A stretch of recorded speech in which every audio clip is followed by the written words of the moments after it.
We will come to order on the June 3rd open session of tonight's City Council meeting. The time is 6:05, but because it was windy, we'll count it as 6. Would you please call the roll? I would be delighted to. Councilmember Keldorf. Here. Councilmember Giroux. Here. Councilmember Boyles. Here. Mayor Pro Tem Baldino. Here. And Mayor Pimentel. Here. Thank you. And please rise. Pastor McKenna from the bridge, if you'd like to lead us with the invocation, followed by Councilmember Boyles with the Pledge of Allegiance. Let's pray.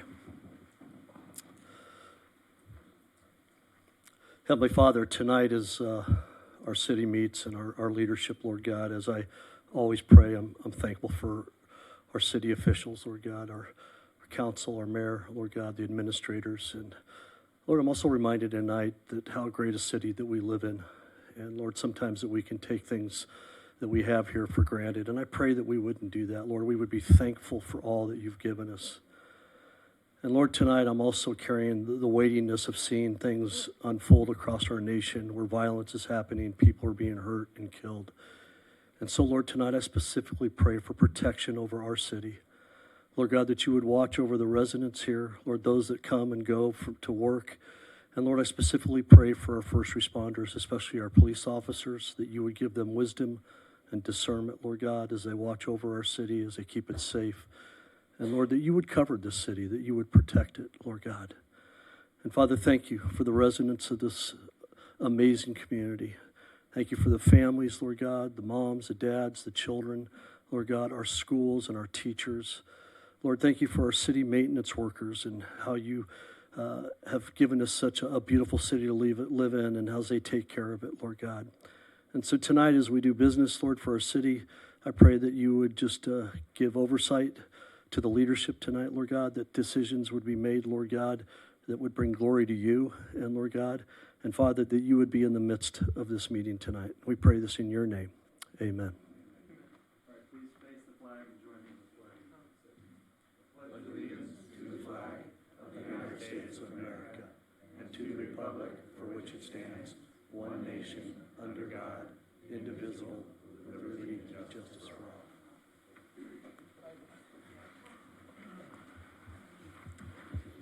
Pastor McKenna, thank you very much, and thank you, Councilmember Boyles. We have 4 special presentations to start the meeting today. We'll start with the Juneteenth Celebration Day. Councilmember Boyles. All right, we have a proclamation celebrating Juneteenth. Whereas the nation was founded on the principles stated in the Declaration of Independence that all men are created equal, that they are endowed by their Creator with certain unalienable rights, that among these are life, liberty, and the pursuit of happiness, but in which people who were African American were held in slavery for many years. And whereas President Abraham Lincoln signed the Emancipation Proclamation on January 1st, 1863, which holds that all persons held as slaves within a state or designated part of a state shall be thenceforward forever free, changing the legal status of 3.5 million enslaved African Americans from slave to free. And whereas the Emancipation Proclamation paved the way for the 13th Amendment to the Constitution of the United States, which formally abolished slavery in the United States of America. And whereas news of the Emancipation Proclamation did not reach the most distant slave states until 2.5 years later, being read in Galveston, Texas on June 19, 1865. And whereas the Day of Respect and Remembrance called Juneteenth, a combination of the words June and 19th is observed as an important day in our nation's history. And whereas Juneteenth commemorates African American freedom while also serving as a reminder of the inequities faced by African Americans throughout our nation's history, and whereas El Segundo recognizes that a diverse community founded on shared values and community spirit is our strength and opportunity for the future. Now, therefore, the mayor and members of the City Council of the City of El Segundo, California, hereby proclaim June 19, 2025 as Juneteenth Celebration Day and urge all citizens to celebrate our diversity, to recognize the strength of a rich culture, and experience the African American heritage. This celebration acknowledges the history of an important part of American society and helps unify our city and our nation as a whole. And it's signed by the mayor and the members of the City Council. And I don't believe anyone is here today to receive this. Thank you, Councilmember Boyles. Director Mancini, for the 2025 Summer Concert in the Park Series, please.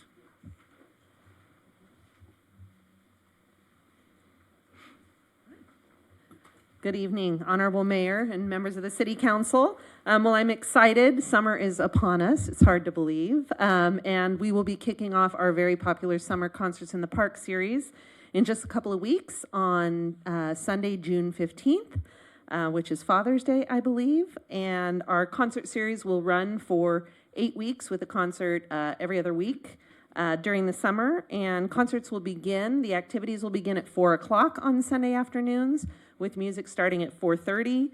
We'll have activities for kids, food trucks, and of course, great music. So all of the summer concert bands can be found on our Recreation Parks website at www.esrecparks.org. You can find the full lineup. And also, we are looking for residents that might be interested in starting each concert singing the national anthem. So if anybody is interested in that, please contact Ryan Delgado, our recreation supervisor at the Joslin Center, and we look forward to a great series. Thanks. Thank you, Director Mancini. Next up, we have something fun. Chief Avery, would you join us with Chief Sefke for the retirement of Clayton Holt? Thank you, Mayor, Mayor Pro Tem, council members. I am very proud and honored to have worked with Clayton Holt, who stands before me or behind me. He was absolutely the epitome of fitness. He actually worked out with Lou Ferrigno. I heard there's a story about that. And he also is an absolute example of hardworking firefighter for us and another leader of compassion for our community, just like the rest of your firefighters standing behind me. So I do want to bring Battalion Chief Evan Sifke to tell a story about him because they came on the same day 23 and a half years ago.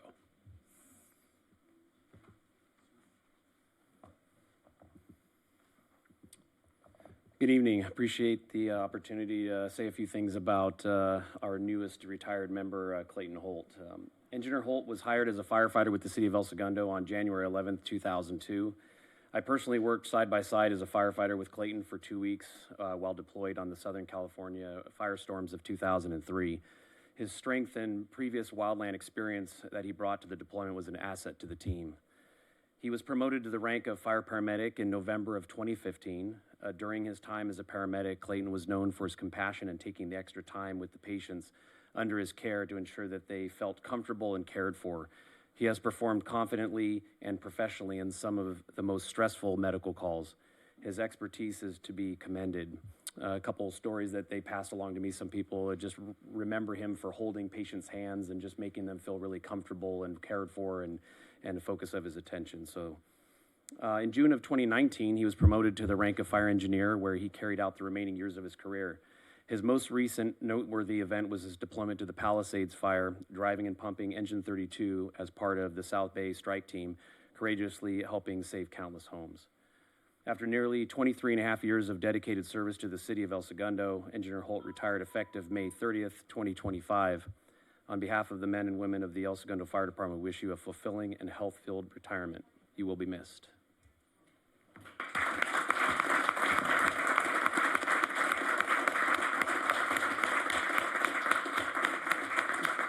Oh, don't go anywhere. Don't go anywhere. Chief Sefke, if you want to present the plaque, please.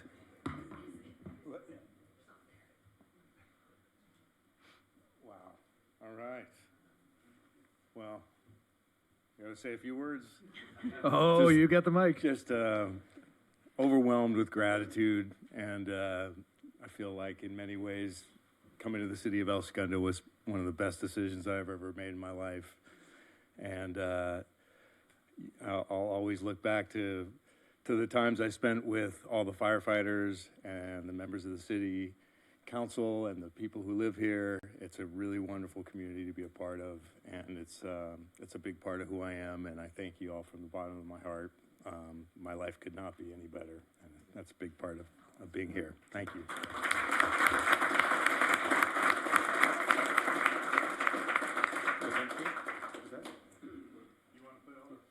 Yeah, come on up, guys. Come on up.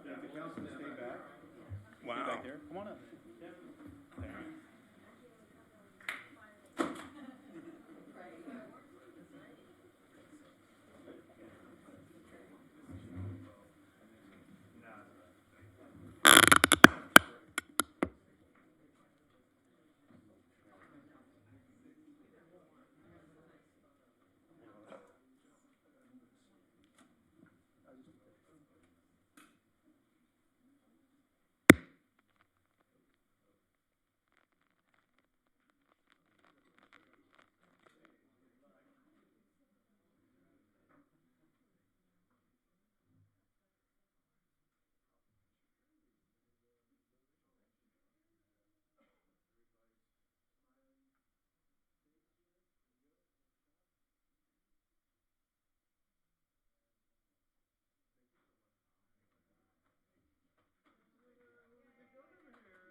was going to ask that, but I don't think so.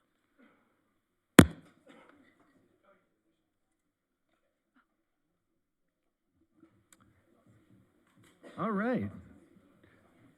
Councilmember Keldorf for Mattel's International Day of Play proclamation. How fun.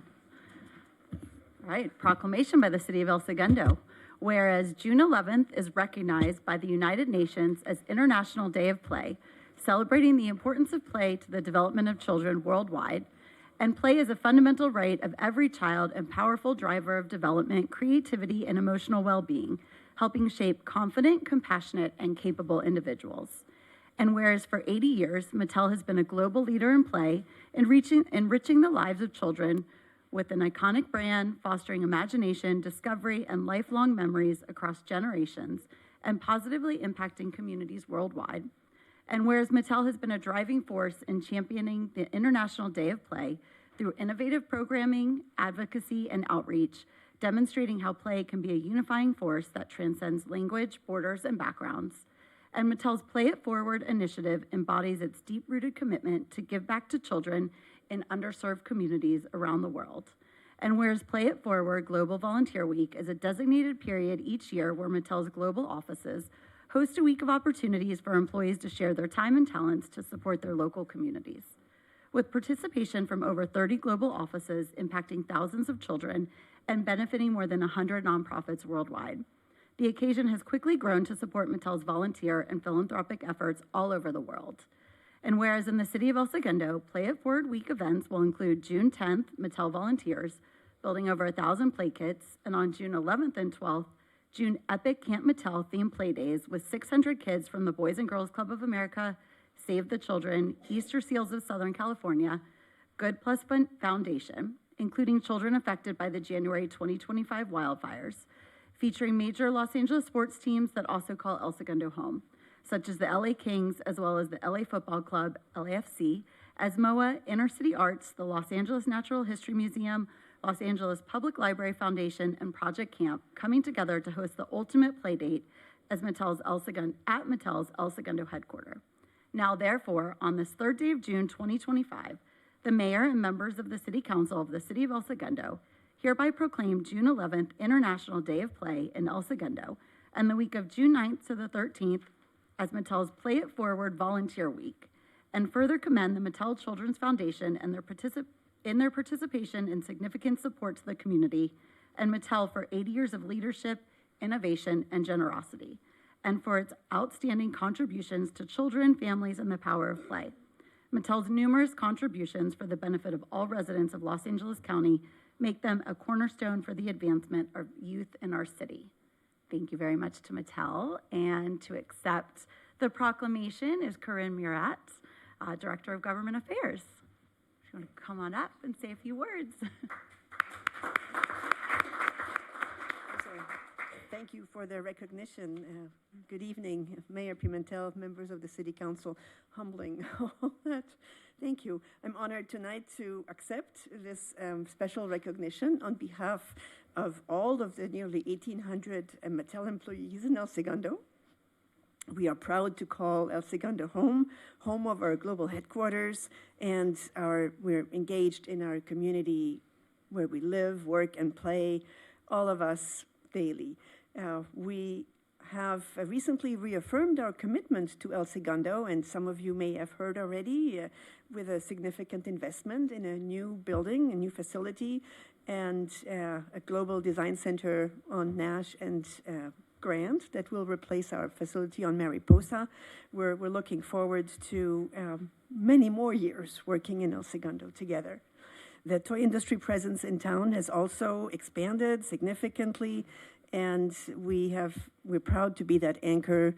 Recently, El Segundo was recognized for its creative industry, and it was referenced as Barbie Beach. So we thought that was fitting, but there are so many contributions to that in El Segundo.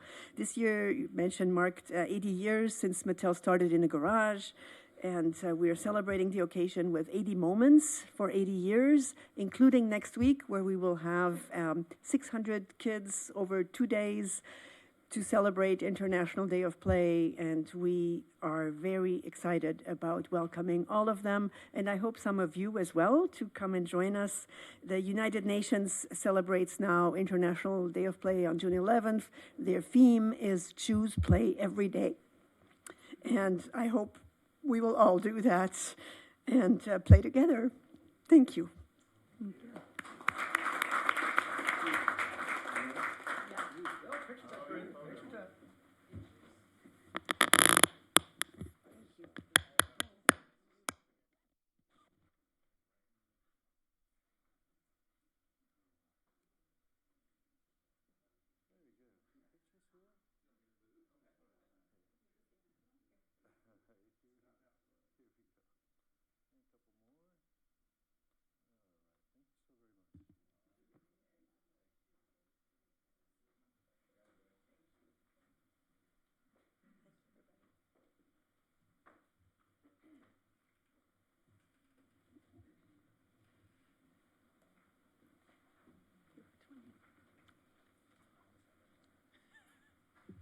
Councilmember Pierstick and I went to the International Day of Play last year. It was eerily quiet behind Mattel, just completely quiet. And then you heard this ominous rumble of school buses. And then it was like Pickett's Charge, this wave of 10-year-old humanity. It was awesome. And with that, public communications. We have one this evening, Mr. Mayor, not related to an agenda item. I would like to invite Tom Russ to please come up. 4 minutes, Tom. Good evening, Mayor Pimentel, members of the council. I'm Tom Russ. I'm speaking on behalf of the El Segundo Amateur Radio Group, which provides additional emergency communications to the city in case of major disasters. And the particular item is that we are again going to be participating in Field Day, which is an emergency communications exercise that takes place across the United States and Canada, and we practice operating from an improvised location. And as in past years, we will be doing this from Hilltop Park, and it gives us the ability to practice skills, make contacts with other radio groups, and they do this in a contest format. And so I would like to invite any of the elected leaders to stop by sometime while we're operating. Gives us an extra 100 points in our contest. This will be the last weekend in June. That will be June 28th and 29th. We'll be in Hilltop Park operating for about 24 hours from around 11 a.m. Saturday to 11 a.m. Sunday. So if you're insomniacs, you can come in the middle of the night. We'll have someone there. But this does give us a chance to make sure that the equipment that we have in the city for this support is operating, and that we have not forgotten how to work the different radios that we will be using. And will be set up in Hilltop Park, and also gives us a little bit of public recognition for that. So it'd be nice if anyone could come by. Tom, question for you. Is that still in the donated trailer? Are we still in the same trailer? It is still the donated with truck. with the paneled Yes. one? So, city manager, as we do the recruitment for the emergency manager, with the last emergency manager, that was an initiative that went fallow. Sort of, that's a 25-year-old truck or trailer. Even though it has that generator, we run it off shore power still, right? We wire it into the park. It has three methods of power. It has onboard batteries, it has a shore power connection, and it has a gasoline power generator that is in the truck. Yeah, it's a key part of our emergency management plan, and it's still got a VCR in it, so it's a bit dated in there, and it's cycled through on replacement. As you remember, it gets pretty warm in there when you've got about 5 or 6 bodies working the radios. So there's all kinds of modern amenities that we could look at, and probably at a very affordable rate to repair that. Thank you, Tom. Yeah, well, would certainly be happy to work with the new emergency manager when they hear about anything related to that. Thank you very much. All right, that's our only public comment. Well, with that, we will be on to item A, procedure of motions. I will take a motion to read all ordinances and resolutions on the agenda by title only. Boyle so moved. Second. Drew, second. All in favor? Aye. 5-0. Consent calendar, do we have any pulls? Can I pull number 7, please? We both can. I was going to do my first poll. Oh, look at that. And I would also like to pull number 9. 7 and 9. For public health, anything for you, Councilmember Boyles?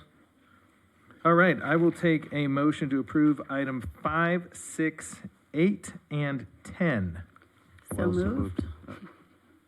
Boyle so moved. Drew Keldorf on the second. All those in favor? Aye. Any opposed? Sorry, aye. Nope. All right, 5-0. Item 7, over to you, Mayor Pro Tem. This item is great for El Segundo. It is basically an agreement to get reimbursed for the installation of our local travel network. The idea is phase 1 was kind of putting the signs up around town. Out-of-pocket cost maybe $17,000 because we co-located some of those on existing poles, which is great. Phase 2 is more about connecting us to neighboring communities. I pulled this because I want to make sure that we're not budgeting, and the budget is about $200,000 for consultants. And while consultants are great and they're needed, I don't want to spend a bunch of money to have some consultant come to us and tell us what they think is great, to have us say, you know what, that doesn't look great to us because that's not how we get around. One example I have is if you look at page 59 of 427, we've got the phase 2 gap designs, and the new design is to get us to Manhattan Beach by the coast and get us to our neighbors coming down, it looks like Douglas. I would think it makes sense to add to this a line on Nash that we could take from Grand or Mariposa to go to Nash, and then we can take Nash behind Raytheon by the Chargers and end up at the golf course.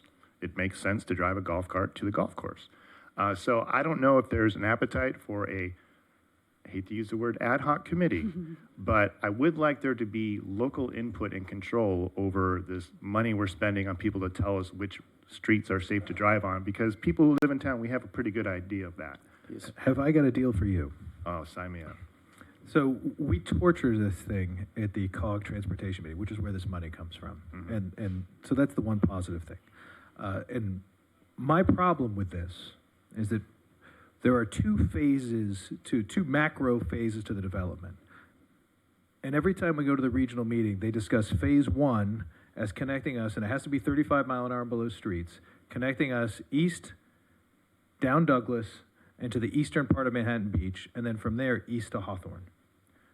Which, you know, if you want to pick a route, that's fine.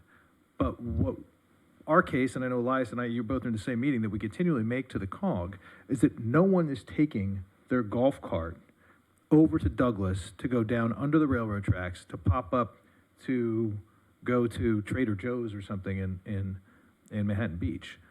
The phase 2 portion of this is the one that would connect by engineering study, which I think the consultancy piece is for the engineering study on this, to use the old county road, which goes on the east side of the power plant on the beach, and connect to El Porto. My contention is that if we are going to approve this, we should flip phase 1 and phase 2. And I know you've heard me say that a million times at the meeting, and they all, Wally, who I love, they all nod their head.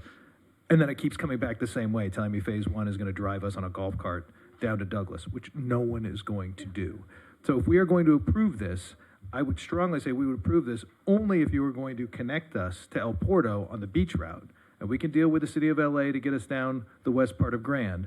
But to do the engineering study so that beach, that county road that runs between Vista Del Mar and the power plant, and utilize that. Otherwise, I see no value in creating a local travel network that is theoretically going to take people on golf carts from here to the Toyota skating rink. It's just not going to happen. Do we have that authority or is that up to the COG to dictate? Well, we do the work, and then they reimburse us for that work. So I don't think they've any. There's some history here. Back when I was chair of the COG, that was the approach. With the one that you're proposing, Chris, was the same approach we had proposed going along the beach 4 or 5 years ago. So that hasn't changed. It's kind of a strange arrangement with the COG because They direct funds, they help us with consulting. But I agree with everyone who's spoken before me that it doesn't really make sense unless we go along the beach and we get the approval to do that. That's been actually, we were looking at Vista Del Mar at one point, but there's safety concerns because of the speed of travel, prevailing speed of travel on that street. But yeah, I agree. I think we should not be looking at Douglas. So yeah, if we're going to approve spending $900,000 and taking the reimbursement, I would prefer to use that $900,000 to study a route that people will use. Oh, no, I agree. I like the idea of flipping the phases, but I think we have to have Douglas in there because they want us to connect to Metro, right? It's this last mile component of all of this, right? The local travel network did not have a last mile component. That was not a piece of it. I think these things just keep getting added on. The Good Idea Fairy sprinkles the magic powder, I've said my piece. Councilmember Keldorf, you were the one who wanted to pull this. Well, no, I had asked the city manager this question, but and we're talking about it now. I have no issue approving the money, but I didn't know if this conversation was also about how to utilize the money. So this is the direction I wanted to go in as well. I saw something specifically in the staff report that mentioned a parking analysis, and it's, my personal pet peeve to have these spots that are reserved for golf carts around the city that are often either empty or parked with an SUV anyway. So I just wanted us to have this conversation in more detail about what we would actually be spending that close to $1 million on. Director Sassoon, Councilmember Giroux is the only one who has not yet thrown something at you. Would you like to speak now or wait for All him? the darts have been thrown. No, that's fine. I agree. Your I agree rebuttals with your in the Star assertion on Chamber. this. Your So, rebuttals. now go. So very briefly, as everybody knows, we implemented the pilot project for LTN, and we had great publicity about that. But we did it very, very quickly. There was not enough time for us to do a reach out and get the input from community. I worked with the environmental committee. We advertised to the best of our ability, but South Bay COG, they really wanted to implement that very, very quickly. And as city manager he's here, he agrees with me. They really put a lot of pressure on us to get that implemented. In fact, the pressure was so much that we did not even go through the advertisement. We installed all the signage ourselves at our cost. So with this study, we really want to do it right. We want to do the reach out. We want to take our time. We want to look at the parking. We don't want to rush things, and we want to make sure we have all the connections and the correct routes. And to that end, and it is in the staff report, I recommended to South Bay COG that they do the RFP, get a consulting firm that would work regionally, not only with City of El Segundo, but with all the other cities. That way, our consulting firm, if we were to select, would not necessarily be the same consulting firm for City of Hawthorne or City of Manhattan Beach, but having one consulting firm, it helps a lot. And South Bay COG took my suggestion, and they are in process of doing an RFP. These numbers you see are just the budget numbers. When it comes to reality, we will work very closely with South Bay COG to make sure that the right fees are implemented with the right consulting firm. Will be part of the selection of this consulting firm to a great degree. And we'll have a lot of say-so about how we want to implement this project. Wes, let me just chime in here. We do have the flexibility or the ability, I think, to work with the COG to flip those phases like you've shared. And we'll make sure that we do that. Yes. When we begin discussions with them as a result of your feedback tonight. Right. Yeah, because we can already take golf carts down Maple to Campus El Segundo, and that works. But I don't want to spend consultant money and then get locked in with a regional consultant saying, here's the plan, and the plan pretends that I'm going to compete with an 18-wheeler going down into the Douglas Gap closure, which is just not going to happen. Right. And I have spoken to South Bay COG personnel myself about the route and not really spend too much money on the Vista Del Mar option because of the speed. But we do have to work with the county. We have to work with city of Dallas because part of Grand Avenue is we have to deal with the city of LA. So to that end, I can assure you that all these comments going to be implemented, and the money will be spent wisely, and we're going to take our time, and we're gonna do our best to make a system which people understands it better. They have more input and more interaction with the community and more outreaching. Yeah, and as we develop the RFP, we could even share that with the council. Yes. Why don't we write a letter to the COG and just from Sure. the council to be more explicit about Sure. what our intention is? They Yeah, will absolutely. respond, in my experience, Yeah. well to that. Good idea. We'll do that. Sure. Any further council comments? No objections to delegating to the city manager to enter into the agreement so we can start this process. I Is that a think you've heard motion? enough comments. I so move approval of Measure M Local Travel Network Funding Agreement. Pimentel, second. All those in favor? Aye. 5-0. Thank you, Elias. Item 9, over to you, Councilmember Giroux. All right, the extension of the agreement with the Los Angeles County Department of Public Health for public health services. I think this is probably more of a soapbox moment for me than anything else, but is this the only option that we have? I think we learned historically over the past 5 years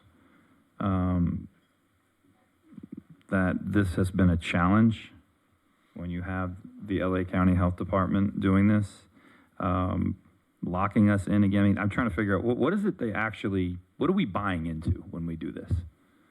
Other than what we saw during COVID, like what are we buying into? Yeah, Councilmember Giroux, I think you're exactly right. This was very notable during COVID and pandemic. The only other times that we use it as a fire department is if there is a commercial fire within a kitchen at a restaurant. We need them to come in to authorize reopening of that kitchen. Now, in terms of the global scale, it's really public education. I'll defer to the city attorney, but there's like 33 cities that already contract with them, other than Long Beach and Pasadena, for those, I guess, services, if you call them that. But we do have to abide by their regulations. We do have our own medical director that coordinates with the public health department for any policies, but I'm with you. I mean, have we seen any signs that over the past 5 years, this has been an improved situation from what it was? Because it was very political at one point in time. Have we seen anything to deter us from believing that that's still to be the case? We have not seen anything. But the reality is we have no other option unless we decided to do our own. Well, I will say that's a true statement, but I'll defer to the city attorney. We costed out doing our own. And the cost of running a health department that furnishes all the state mandated health services from it is $16 million.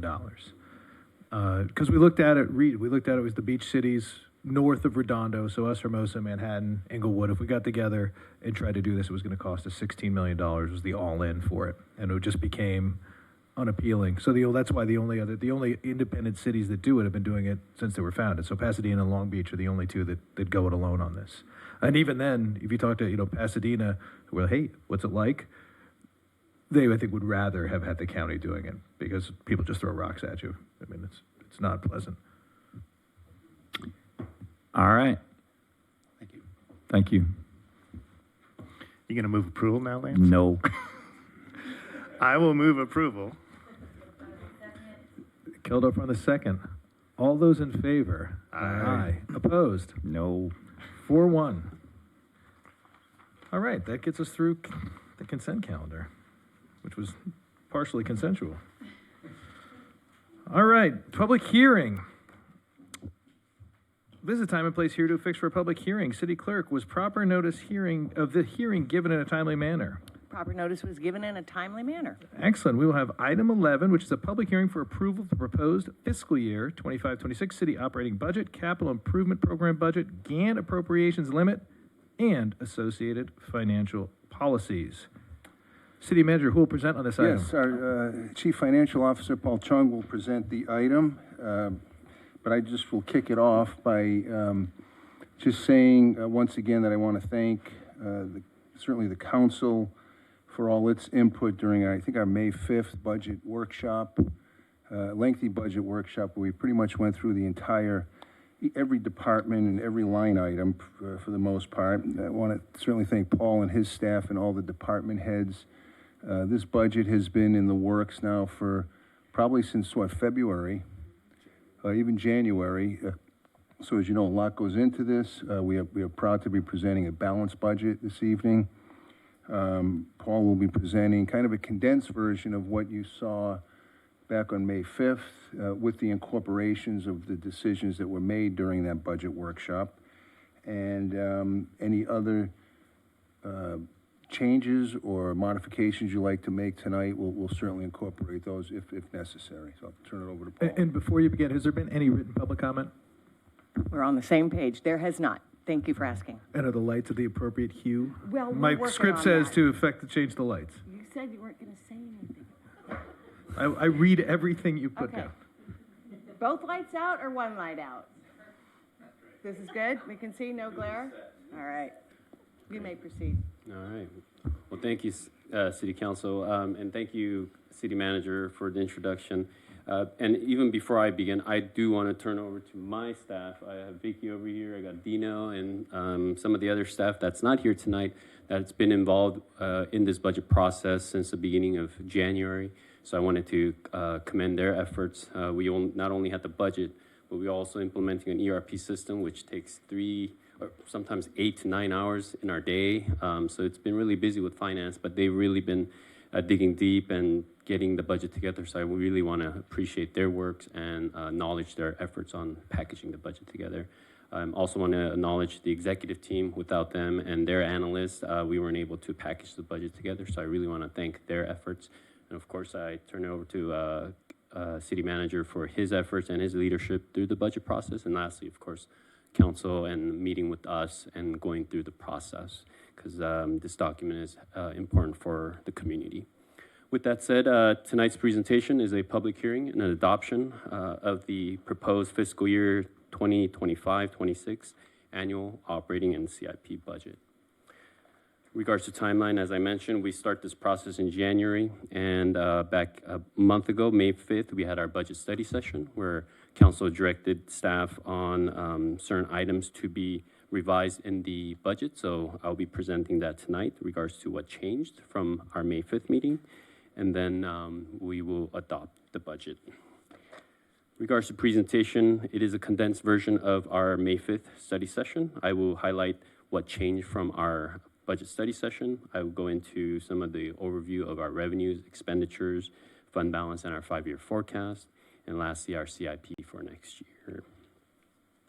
And before I begin on our numbers, I do wanted to highlight for the council that back in February, we did receive from the California Society of Municipal Finance Officers, or CSMFO, for our budget book that they reviewed.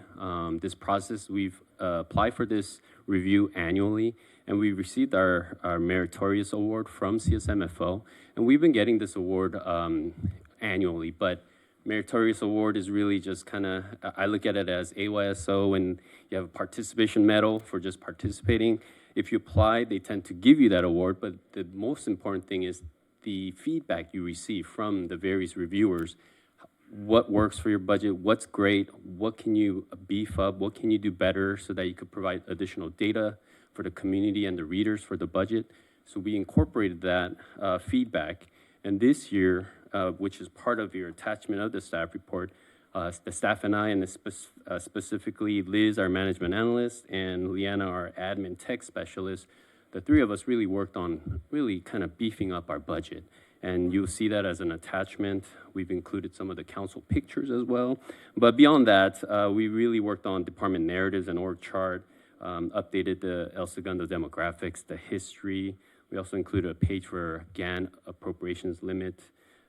We also included CPIs, and also just a comparison for other cities as well. And that's all included in the new updated budget book. And hopefully this, in February of 2026, CSMFO will potentially give us the Excellence Award in lieu of the Meritorious Award. Going into our budget, El Segundo, regards to our strength, it's really our diverse revenue stream that we have. We are unique in that sense that we can shelter some of the economic downturns, being that our revenues are diverse. Our location overall, being that we're between LAX and the ocean, helps us being unique in that sense. We will maintain our AAA bond rating. We continue to have low debt, meaning we only have 2 debts on our books. Our pension obligation bond, or our POB, is locked in at 2.7%. That saves us millions of dollars on our budget. Our general fund reserve will remain at 25%. And lastly, our reserves will remain strong. And I have a slide later in the slide deck regards to what our reserves look like. Going into fiscal year 25-26, these are some of the highlights that impacted our budget. Revenues will remain flat going into next year. I took a very conservative look at our revenues, being that there's so many moving parts going into next fiscal year. We also added additional police officers, which I'll go into more detail on in the subsequent slides. We also added $2.9 million of the unfunded accrued liability. These are our pension costs that were from CalPERS that was required for us to pay next year. POA MOUs are in current negotiations. That is not included in next year's budget. When the negotiations are complete and the MOUs are complete, I will come back to council regards to any kind of budget changes that are required for that completion of the MOU. Regards to the plunge, the construction is anticipated to end in December, and we've also included 6 months of operations, which begins January 2026 into June of 2026. We also included $5.2 million of general fund CIPs. We also updated our public safety overtime budget, which we discussed in length in our budget study session. We also included a 5% vacancy rate to our budget. And lastly, I do see a potential structural deficit coming in fiscal year 27-28, which I will cover in our 5-year forecast in our coming slides. Going into the numbers, council. So from our last budget study session, there were 2 things that changed from what was proposed back in May 5th. The first line at the top is our PD. So at the time when we proposed the budget, we had added 69 officers to the sworn officers to the budget, but council's direction was to go ahead and reduce that to 67. So the budgetary difference was that salaries and benefits decreased by $314,000. We lowered the M&O, or maintenance and operations, by $10,000, and also the FT was decreased by 2. Also, one of the council meetings, RPL presented to a new program for Club Cowabunga. That's the after-school program. That cost is now included in the budget. And that for the salary and benefits, that was $80,000. The M&O for some of the supplies was $15,000 to kickstart the program. And the FT increase was 1.6. So those are basically hourly employees that they needed to run the program. And lastly, this is a revenue offset program, so $90,000 was added to the budget as well. So in total, we've decreased our budget by $235,330 in the salaries and benefits. M&O slightly increased by $5,000. FTE a decrease of 0.4, and then revenues were increased by $90,000, which is reflected in your proposed budget tonight. Hey, Paul, quick question on the last slide. Are you saying after we incur the cost for the salaries and the maintenance operation, we're going to be plus 90, or is it going to be wash? Yes. Plus 90. Okay, thank you. Ellie, it should be a net, right? Yes. Net. Net. Okay. So it'll be maybe $8,000, but it'll be a positive program. But it won't be that we're bringing in additional $90,000 on top. Gotcha. Of the cost. Just wanted to make sure. Thank you. Yes. Paul, before we get too far, Yes. do you know how much our unfunded liability has been the last, say, decade? There's a reason I bring it up, which is one thing I don't think most of us know is that when the discount rate is set, which is the target for the investments for CalPERS, for all their different investments, right now it's at 6.8. 6.8. Yes. They talked about going to 6.5 back when your predecessor, Joe Lilio, and I were in Sacramento making an appeal to their board. That was 6 years ago, so they lowered it a little bit. The problem when they set the number too high, and they've historically missed it, there have been years that they've hit it, but if you look back, they've cost cities a lot of money, different agencies, by missing the discount rate, underperforming it, is that not only taxpayers, but also employees pay for the upfront burden of the pension costs. Yes, they do. But when we miss, only the taxpayers pay. So all these there's $2.9 million, that is a burden to the city that is not shared by the employees as well.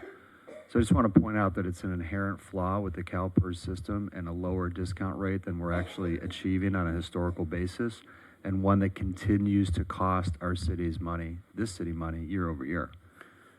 So there's nothing we can do about it other than continue to make a case because they did lower it once. They also tie the hands of the people at CalPERS in terms of what they can invest in. They legislate different things, like you can't invest in guns, you can't invest in tobacco companies, you can't invest in petroleum companies, I think, even in some cases. So it's a system that's got some inherent flaws. So just want to take a moment to point that out. And pension costs, CalPERS in general, for me as an employee too, it's a double-edged sword, meaning there's a benefit on the employee side, but of course on the employer side, there's a huge financial burden that is carried upon not only on El Segundo, but just any agency that partakes in CalPERS. And that 6.8 discount rate has been discussed probably for 20 years, that it's just been too high. It used to be at 7.2%, and they lowered it. I think Councilmember Boyle's point is, though, the employer is not some nebulous Fortune 500 company. The employer is all the people sitting in this room. We're the ones who have to take the proverbial haircut, which is a bad term in my case. Continue, please. Okay. Regards to our just breakdown of our full-time versus part-time. Full-time for next year will be at 298 employees at full-time, and our part-time will be at 80.31, bringing us our total to 378.31 FTEs or full-time equivalent positions. Drilling a little deeper into the numbers, for our proposed revenues for all funds next year will be $185,171,641. And the orange pie is the general fund portion. That's going to be $104.6 million. And all non-general funds will be at $80.6 million. This table here just breaks down all the various funds for our revenues. Of course, general fund being the top line here. I won't go through each and of the line items, but unless council has specific questions, I would say the more detailed item here on the next slide is just focusing on the general fund. As I mentioned, we are keeping our revenues next year flat, being that it's just a very conservative outlook going into next year, just with the various economic signs of slowdown. We don't see much growth. So I wanted to take a conservative look into next year. I do wanted to highlight on line 7, charges for service. That item now includes that Club Calabunga 90,000. So I wanted to highlight that the only change that has been made since when we met back in our May 5th was that line item, bringing our total to $104,573,049 for general fund next year's budget.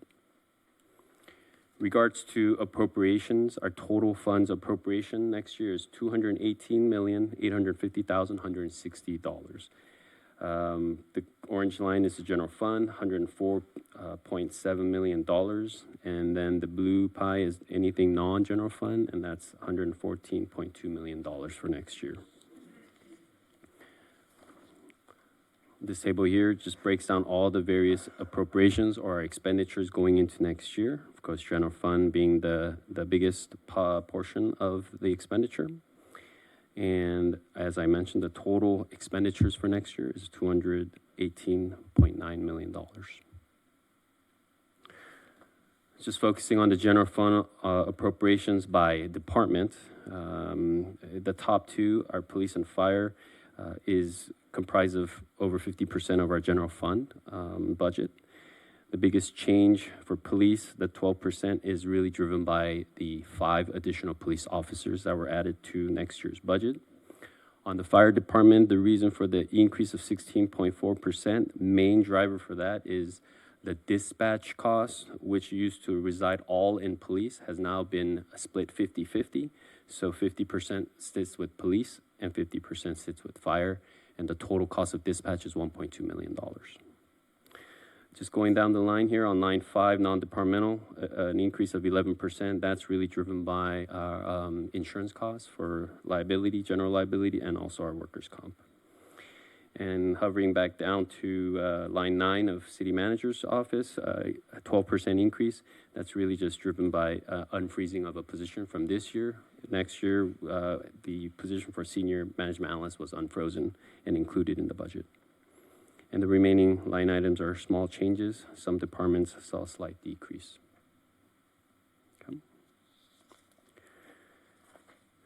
And just to summarize the general fund revenues, as I mentioned, it's $104.6 million. The expenditures are $104.7 million. That's really comprised of $99.4 million for the departmental general fund expenditures, and then the $5.2 million is the general fund CIP. Just getting a little more granular here, Council, regards to our general fund appropriations for next year. So if we look at the top line, just salaries alone for next year is proposed to be $41.9 million. Retirements and benefits is $21.2 million. And it's really not the benefits that's driving this big cost, but it's actually the retirement portion of it, and that's that UAL payment of $2.9 million that's included in there. And that's really what that big portion of it is, the increase for next year, not benefits going up. Also, maintenance and operations, the M&O, is $26.4 million. So total, $89.5 million for general fund appropriations, not including capital outlay and transfers out. And then regards to our transfers out, it's $15.1 million, and that comprises of 4 items. The debt service, or our POB payment, of the annual payment to our debt service is $9.5 million. The general fund CIP is proposed at $5.2 million. Solid waste fund, $211,000. And lastly, the senior housing fund for $200,000. This table here, Council, is just to kind of give you an idea of what our unassigned fund balance, in a way, our reserve will look like at the end of next fiscal year. So in order to get to that number, we start with what I estimate for our unassigned fund balance to begin our July 1st of 2025. So we're anticipating at $33.1 million. And our revenues, as I mentioned, next year is at $104.6 million. Our expenditures, net out the CIP, is $99.4 million. So then our estimated fund balance will be $38.2 million. Then we want, per our fiscal policy, we want to keep 25%. That's $24.9 million that we'll set aside. So the remaining anticipated unassigned fund balance would be $13.3 million. And of that 13.3, we are contributing $5.2 million for our general fund CIP. And that brings me to our 5-year forecast. So not much has changed since the May 5th study session, but I just wanted to highlight for the council, the blue line is our revenue, orange being the expenditure. And as you can see, the next 2 fiscal years, I anticipate us to be balanced. But then looking into 27-28, if there's no new revenue sources, and my forecast includes a 4% revenue growth for the next 5 years, but expenditures at a 7% growth. And I took a historic look back about 10 years, and that's kind of where we've been at. So I kind of use that as a projector to look into the future. And ultimately, 27-28 is kind of where I see a structural deficit, meaning our operating revenues won't cover our operating costs. And the gray line there is just our fund balance. And as we will dip into our fund balance, being that we'll be in some form of a structural deficit in 27, 28 and ongoing, we do anticipate our fund balance to be at a negative in 29, 30. With that said, there are options that council has regards to potentially revenue options that the council can maybe pull a lever on. Sales tax measure C. Currently, our sales tax is at 9.75, one of the lowest in South Bay or even LA in general. And the 0.75 increase will bring in an additional $9 million a year. Our TOT is currently at 12%. It's one of the lowest in South Bay as well. Most cities are at 13 or 14% TOT rate.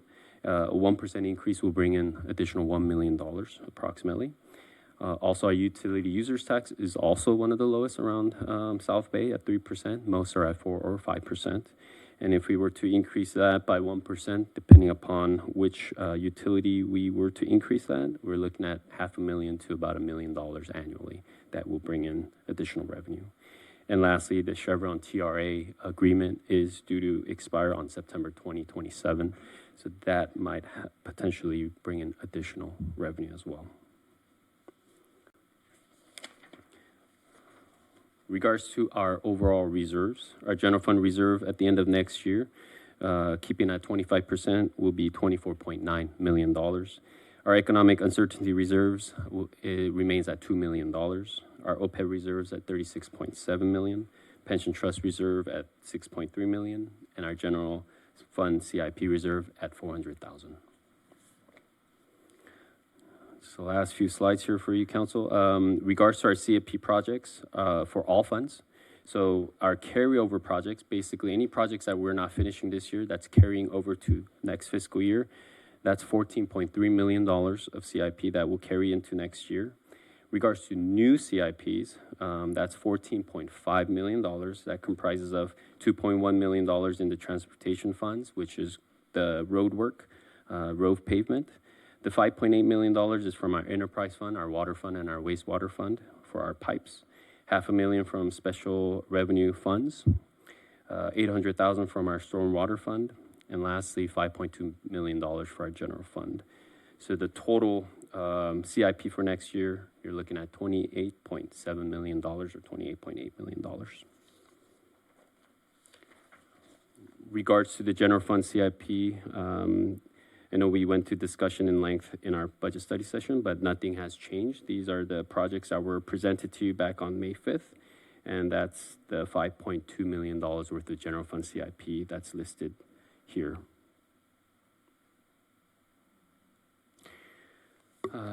Lastly, Council, the staff's recommendation is to adopt resolution approving the proposed fiscal year 2025-26 citywide operating budget, capital improvement program budget, various financial policies, and the GAN appropriations limit. With that said, staff is available for any questions. Thank you. The public hearing is now open for public input. Seeing none, may I have a motion to close the public hearing? So moved. Second. Baldino on the second. All those in favor? Aye. Aye. 5-0, council discussion.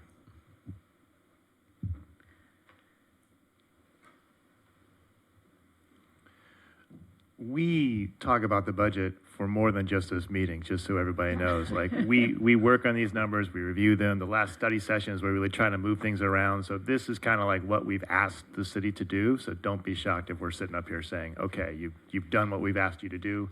Thank you, Paul, for your diligence. Thank your staff for everything you've done. This is a huge task, and I appreciate the effort. Thank you.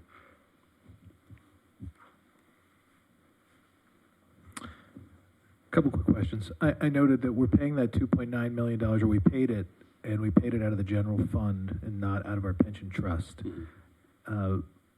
Given that the performance, our UAL is a year lagging, right? And so there's always, sometimes we have a great year, sometimes we have a bad year, and we run the risk, which we're typically concerned of on our end, maybe not so much you, of being super funded, right, and having stranded assets, because once you've committed somebody to the pension pool, you can't pull it back. So, given that our pension trust is restricted in what we can use those dollars for, pension-related activities, what is the wisdom of using general fund dollars to pay the 2.9 million instead of pension trust money? Is it just that we're capturing a superior interest rate in the pension trust fund than we would in LAIF?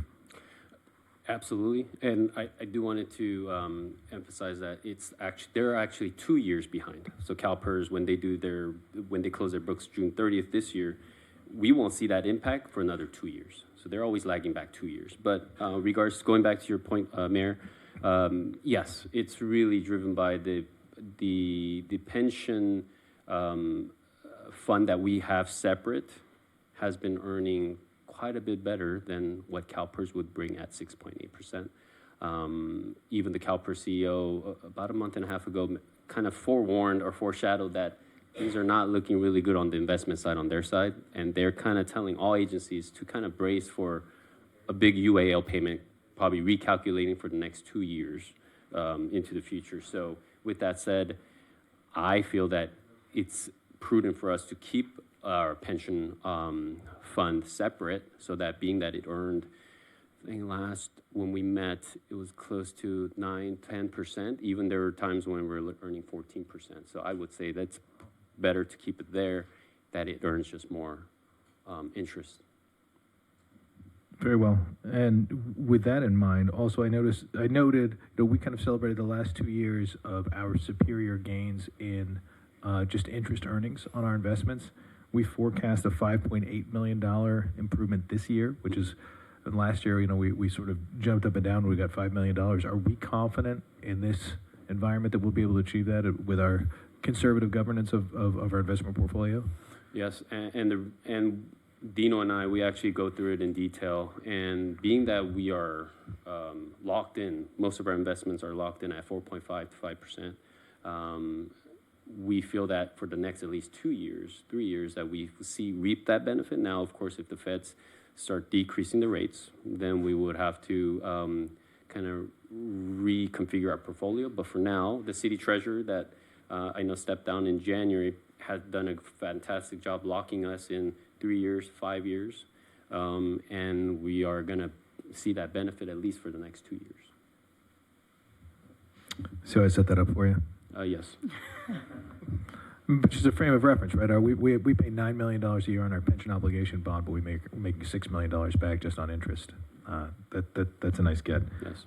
I would also point out, just to celebrate Mayor Boyle's former Mayor Boyle's point one more time, that UAL payment comes down to $171 per resident of El Segundo this year. They had to shell out for unfunded liability. So that's almost a water bill.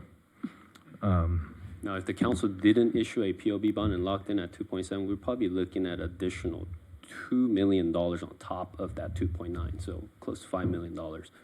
So it was great that the council had issued those bonds a couple of years ago.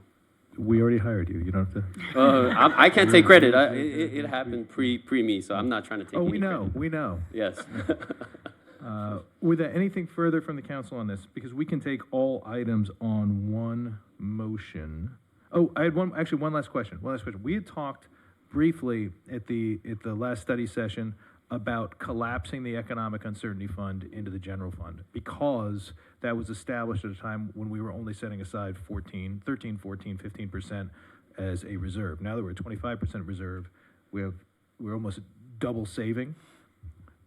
I don't know if there's anyone who has any interest in that. Attended a county meeting where the county is in dire straits, and I can foresee there being services for which we've become accustomed that they will no longer be providing to our satisfaction, that we may have to fund. So even though I think we are over-saving by having a 25% reserve and $2 million for economic uncertainty, I would like to backtrack on that and say that keep it the way it is, but with a big pin in it when we do this next year. I don't think we should be. I think we have a redundant savings plan. Does that make sense to anyone? Mm-hmm. Keep it the same. Talk about it again next year. Kick it on down the road. Brilliant. All right, we have to adopt a resolution. Over to you, City Attorney. Mayor and Council, a resolution adopting the 2025-2026 final operating and capital improvement budget and the 2025-2026 appropriation limit for the City of El Segundo is ready for adoption. I will move adoption. I'll second it. It's Drew on the second, Pimentel on the first. All those in favor? Aye. 5-0, it passes. Thank you very much. Council. Thank you. Thank you, City Manager and staff for that. Thank you. All right, item 12, staff presentation, the Command Vehicle Technology Purchase and Competitive Bidding Waiver. City Manager, I believe Chief Avery and Chief Sefke will be back up here. Yes, you've got it, Mayor. Thank you, Mayor, Mayor Pro Tem, and council members. We're here today to request a technology increase for our command vehicle. When we respond to an emergency incident in our command vehicle, we have to use old technology that is cumbersome and challenging. It's the same technology I used when I was a battalion chief 15 years ago, and we still have it today. Effective resource tracking and seeing the big picture is really critical for our operation, and so we are asking for an upgrade for the technology for our battalion chief vehicle. So with that being said, I'll turn it over to Chief Sifke to present. I didn't mean to age myself, but I had to. Good evening, Mayor, members of City Council. I appreciate your time.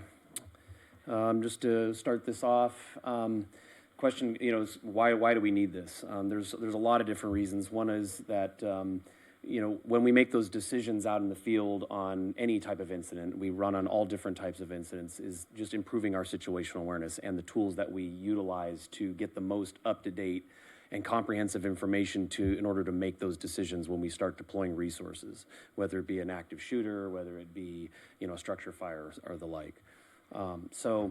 We've been working a lot closer with PD as far as their drone program, and I've been in many discussions with Lieutenant McEnroe and his team about how the fire department could join in and be a little bit more efficient with how we can utilize their drones on a fire scene. And so the plan moving forward is to develop policies and procedures with them and have something in place where it's much more efficient. So you can stream live drone footage to the command post, which can also be a live web link into the executive conference room, the EOC, once we get that up and the new EOC up and running. So some of the software that we already have is First Do. It has a response module where you can actually have an overview of a map that actually shows the vehicles moving across the map and who's going to arrive on scene first. So with that, we don't have the ability to transmit that onto a TV where you can see it in large scale. And then we are moving towards looking at tablet command, which is also a digital way of tracking resources. Right now, it's literally a grease pencil or a dry erase marker. And so this would be a digital platform to track resources for the incident. So it does address a couple of the strategic goals and council priorities as far as technology goes. This is the current vehicle we have. It's a 2018 Chevrolet Suburban, relatively low miles. When this vehicle was built by a company called BME in Idaho, it was their first vehicle that they ever built as far as a command vehicle. They're known for their Type 3 engines.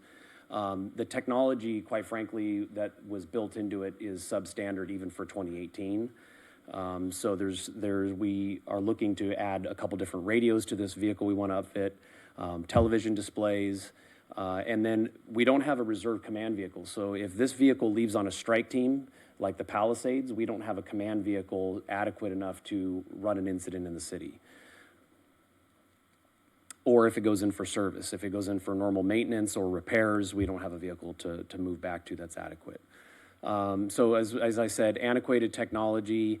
One of the issues is because it's an enclosed vehicle, our turnout gear, if I were to go on a structure fire and I take my gear off and I put it in the rig, I'm driving around with carcinogens inside the vehicle, whereas the vehicle we're looking to upfit, which we already own, is basically a pickup truck, and all the gear gets stored in the bed of the truck, so it's not in the same passenger space as the battalion chief. So this is the vehicle. It's a 2019 Ford F-250. This was purchased by Chevron from the consent decree, so it's already purchased. It was upfitted by a company called 911 Vehicle in Anaheim, and they built exactly how you see it. They took the raw truck, built out an initial technology package with lighting and a few different radios, but as you can see, it just has a bed extender in the back, and the only appropriation we have for running an incident is a dry erase board on the tailgate. So if we were to have to move to this, that's the technology that we're dealing with as far as a command vehicle. So here's some examples. This is the Burbank spec. These are all the basic exact design of the spec that we're proposing. It has a couple touch screen displays. It adds two more radios, and they basically have the technology that we're looking to do. We can connect the drones directly to the command post, and you can have drone footage on one TV, and you can have tablet command or first due on the other TV, or you can pull up local news channels. It has Apple TV, so you can stream something from an iPad to the screen, documents for hazardous materials and things like that. So benefits of drones on fires. With infrared cameras, you can see where the fire is. So if I had that view at the command post, it really helps us identify where the location of the fire is just by the heat signatures, so we can deploy our resources appropriately. So it was just, we had done a couple demos with Chevron Fire Department's command vehicle. They came over and kind of transmitted. So the picture this is one of PD's drones on the left, and then the image on the right is kind of a viewpoint. So if I was the incident commander, I can see an aerial view, and then with PD being there operating the drones, we can give them direction of where to fly it so we can get other views. As an incident commander, you're kind of limited as far as what you can actually see. It's a brief little video, which everybody knows what a drone does. So some comparable purchases. The oldest comparable purchase was from Manhattan Beach's command vehicle in 2017, was $107,000. So you see a wide variety of prices, but it's important to know the asterisk is that that is just the upfitting cost that they paid to upfit the vehicle. So with the vehicle being approximately $90,000 to $100,000 for a pickup truck, a 3/4 or 1 ton truck, plus tax and all that stuff, you're in the neighborhood of $300,000. So the cost, the total is $132,195 from 911 vehicle. That includes parts, labor, and tax. It's about a 50-50 cost of parts and labor. And so we are looking to use, currently we have unrestricted development impact fees of $204,000. So we're looking to use a portion of that towards this upfitting. And then 911 vehicles, the vendor that we utilized for the initial build in 2019 to build it how you see it. And they are part of the Sourcewell contract already. That's why we went with them. So it was a lot easier as far as the purchase goes. So with that, if you have any questions, I'm available. Questions? Council comments? I got a couple. One of the things in the staff report was that your the department is serving the city's best interest and is requesting a direct award of a contract without a competitive selection process. So I was just wondering what the explanation is behind that. That's something that's kind of come up on the dais a few times about that. So. Yeah, so like I said, the original build was done by 911 Vehicle in Anaheim. There's not a lot of companies in California or local that do what 911 Vehicle does, and so there's a lot of agencies that utilize 911 Vehicle for their build process. The other vendors that I looked at are on the East Coast that do something similar, but not quite what they do. West Coast seems to build their command vehicles, even fire apparatus for that matter, very different than the East Coast. And so we're talking Florida, New York, New Jersey, Wisconsin. There's a lot of companies. So we would have to ship the vehicle to those locations, and then any warranty work, we would have to ship the vehicle back for the warranty. The other issue that we have is that if we were to send it to another vendor, is that if the 911 Vehicle has built vehicles for agencies, and then They subsequently sent the vehicle to another agency to have more technology built into it, and their work fried the other work that they had already done. And they have said, we won't warranty anymore if someone else works on this vehicle because we've done it too many times and we've lost money. So they're not interested in honoring that warranty. Gotcha. Thank you. Other questions?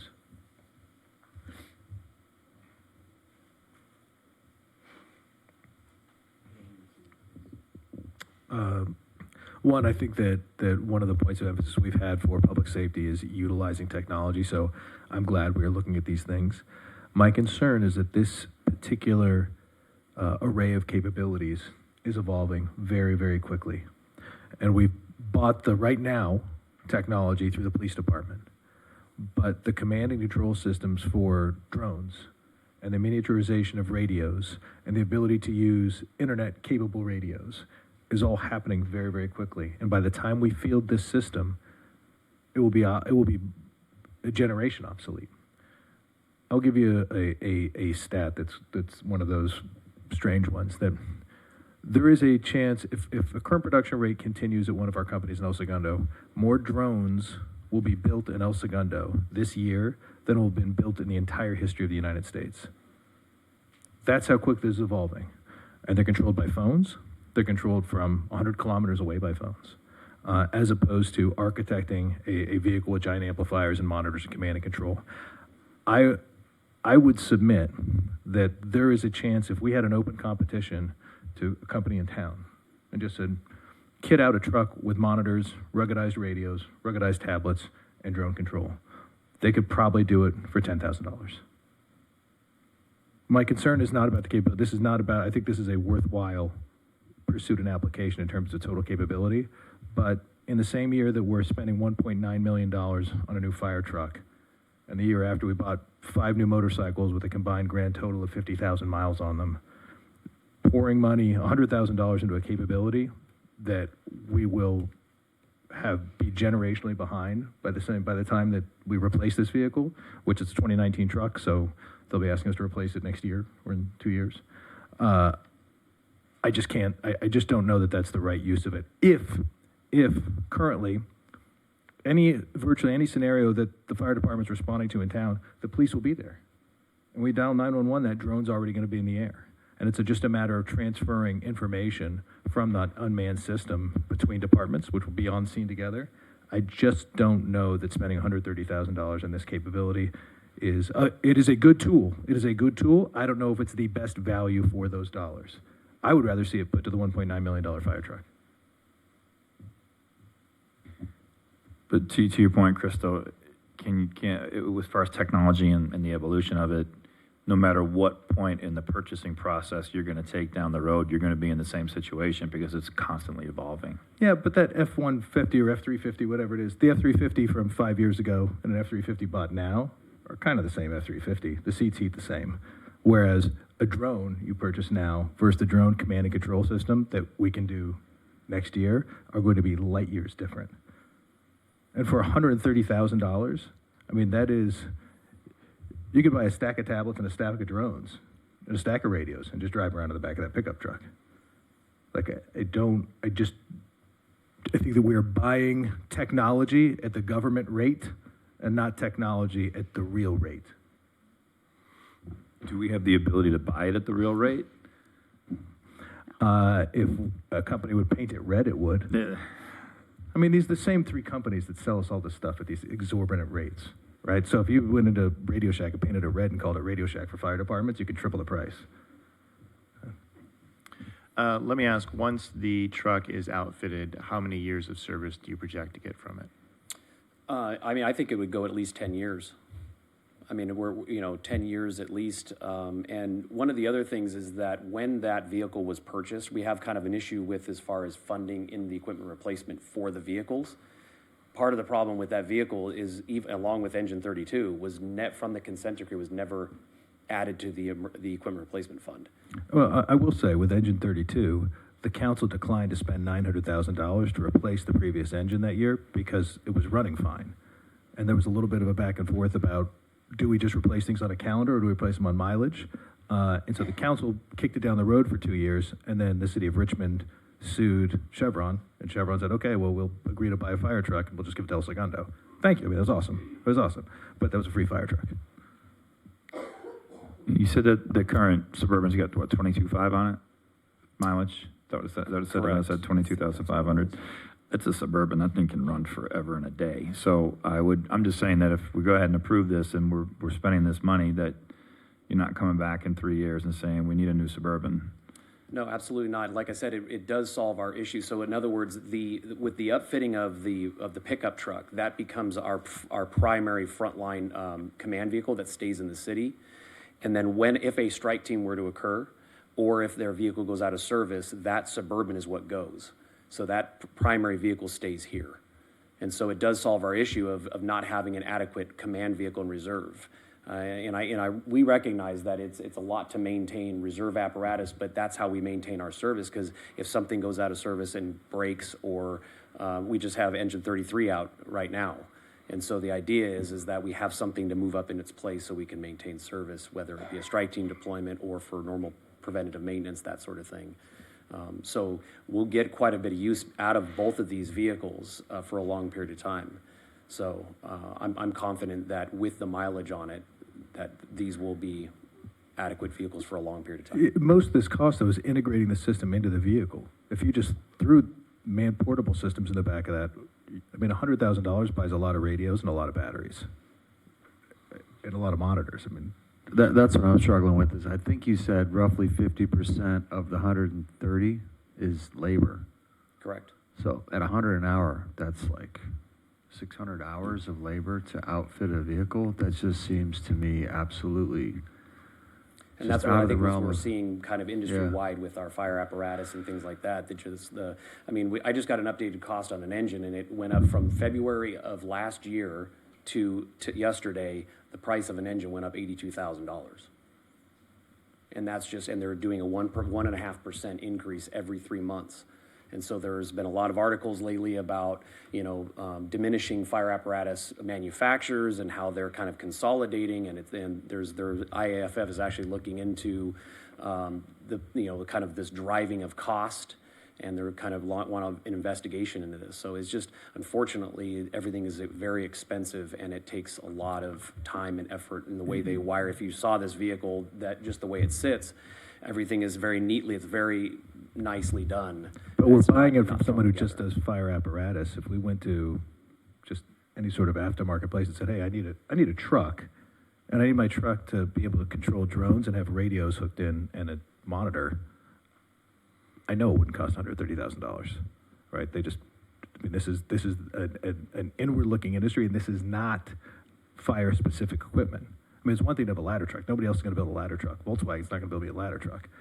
A lot of people give you command and control systems for a drone. I mean, you can blow up half the Russian Air Force for $50,000. Right. I think from our perspective, it's more than just being able to operate drones or work with PD to enhance our capability with drones. It's really being able to pull up maps that are large scale at the command post and be able to interact with those maps. Our pre-fire plans all show up in that First Due app, so we can pull up hazardous material locations and how, as we start to build out our fire prevention and pre-fire planning, all that information is available to us on those screens. Yeah, it's a tablet with a large ruggedized monitor. I mean, I see that. I'm not going to belabor. I've said my piece. No, I envision in 2 years, 3 years from now, Chief, you're gonna be back here and say the monitors are no longer relevant. We need to upgrade the monitors and half the other equipment in there. And when half the cost is labor, we're gonna be right back at this. I tend to agree with the mayor that I think the more that we can do with portable equipment, I know why you want this, but I was gonna ask you, if you had $130,000, what would be the best thing you could do for fire prevention and also, fire response? Would it be this, or is it because we already have this vehicle from Chevron? Well, I mean, that's definitely having the vehicle already is a benefit. being that it has low miles and things like that, we feel that it is the best use of the development impact fees for this purpose. As the city continues to grow and build out, we need to kind of keep up with the technology, and even our current vehicle that we have is substandard as far as communications equipment and the technology built into the Suburban that we have.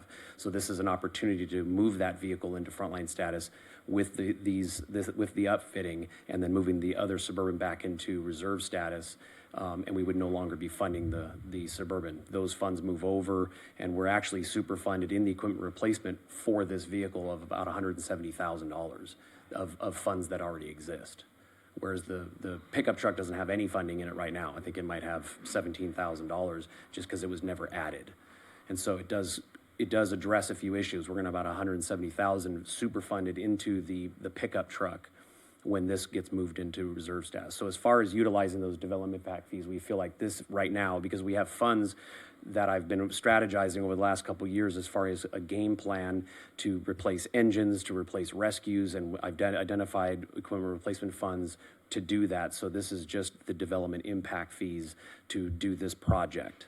And there's going to be a balance of about $71,000 that could be moved over into another item like the engine or something like that that is underfunded. Just one more thing. Chief Rodriguez, I'm going to ask you for your opinion on this, and the reason being is the first time in 5 years I've seen police and fire up here on one project, and it's the first time I've heard like an actual technology where you're actually working together. So how does this help or assist your department in your duties?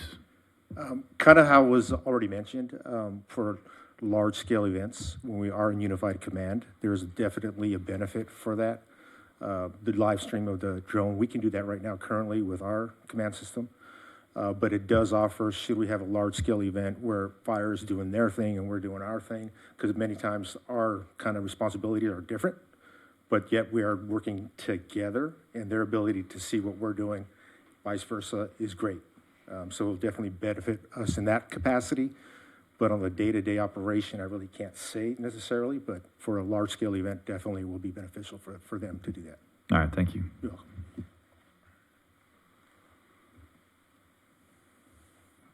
welcome. This feels to me like technology 20 years ago where you had two different systems and they couldn't talk. Like that, which is just not the way systems work anymore. Like you don't need a specific piece of equipment to pass that information. I mean, these things are all based on the same sort of open architecture. No, I get it. I completely understand what you're saying. I'm not disagreeing, but I'm saying is that what are the options for being able to outfit this?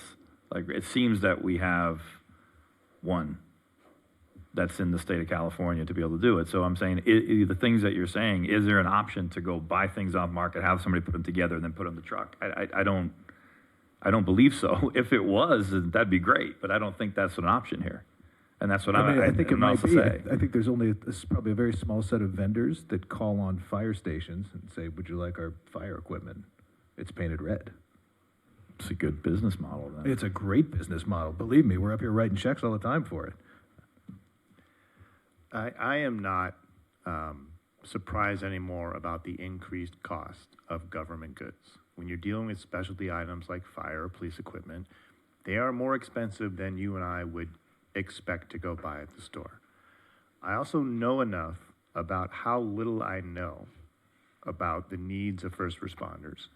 And if you guys are confident that this leap in technology is what you want and is best suited, then you're going to have my support. And when you say it's going to last 10 years, great. I hope technology changes in the next 5 years and things get dramatically cheaper, but unless someone can point to something today that's going to satisfy the need that this is trying to fix, and the options are we can do it locally for the development funds we already have on hand, or we can try to ship it across the country and then deal with warranty issues and everything else. This seems like the most pragmatic way. I will challenge you. You can go during college football season to a tailgate at the Rose Bowl, and everything that vehicle does, there's 3 hillbillies doing to watch a Georgia game. While that may be true, it doesn't help us get to the point of how do we provide what our police and fire need right now so they can do their job? If they're telling us this is what we need and we've looked at it and these are our options and this is our best option, okay, great, thank you. I get all of the hypotheticals and it's fun to talk about, but in the government world, we are very much constrained when it comes to what we can purchase, it comes to how we can use our funds. And again, this is not anything out of the general fund. These are our development fees that were incurred by developers to be paid for increases in expenses for the fire department. And these funds are being used correctly. Are they expensive? Yes, but so is everything else that we do and approve up here, because that's kind of the nature of the beast. So while I appreciate the pontification of what could be, I think we should focus on what we are working with and what decisions are before us. And for that, you know, if you're telling me this is what you need and you've got a truck to do it and you want to outfit it and it's going to help, then all right. Thank you. So unless there's anything further, I'm going to make a motion. Is it going to be, I move for the same old, same old? Well, no, I'm going to move to, where are we at, Mr. Mayor? You're on item D. You would be moving to waive purchasing procedures and authorize the city manager designee? Waive purchasing procedures for the $132,195,000 purchase of advanced command vehicle technology for an existing vehicle obtained from Chevron in 2019 pursuant to El Segundo Municipal Code Section 1-7-9 Sub A. The fire department is serving the city's best interest and is requesting a direct award contract without competitive bidding process. I also move to authorize the city manager designee to execute the agreement. Does the Mayor Pro Tem have a second? Second. Second from Giroux. All those in favor? Aye. All those opposed? No. 3-2. The motion passes with Boyles Pimentel voting 9. Thank you very much. Thank you. All right, cue the lights back on. Get rid of the lorem again. Item 13, a resolution establishing a live-work preference policy for new city-assisted affordable housing projects within the city of El Segundo. Director Allen, the floor is yours. Good evening, Mayor, members of the City Council.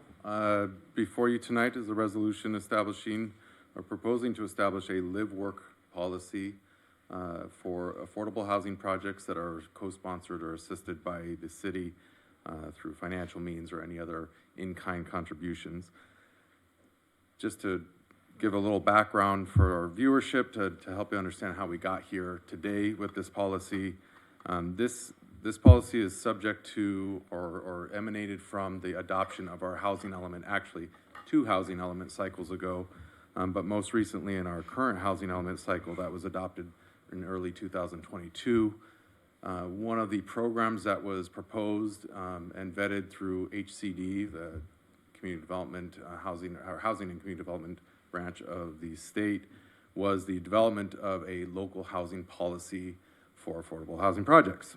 So in 2023, late in 2023, after several study sessions with the Planning Commission and being presented before City Council, staff brought forward a affordable housing strategic plan for adoption. That plan outlined 10 different items or programs to be implemented over the lifespan of the following 8 years to coincide with the housing element cycle. One of the programs in the affordable housing strategic plan was to identify or develop this policy.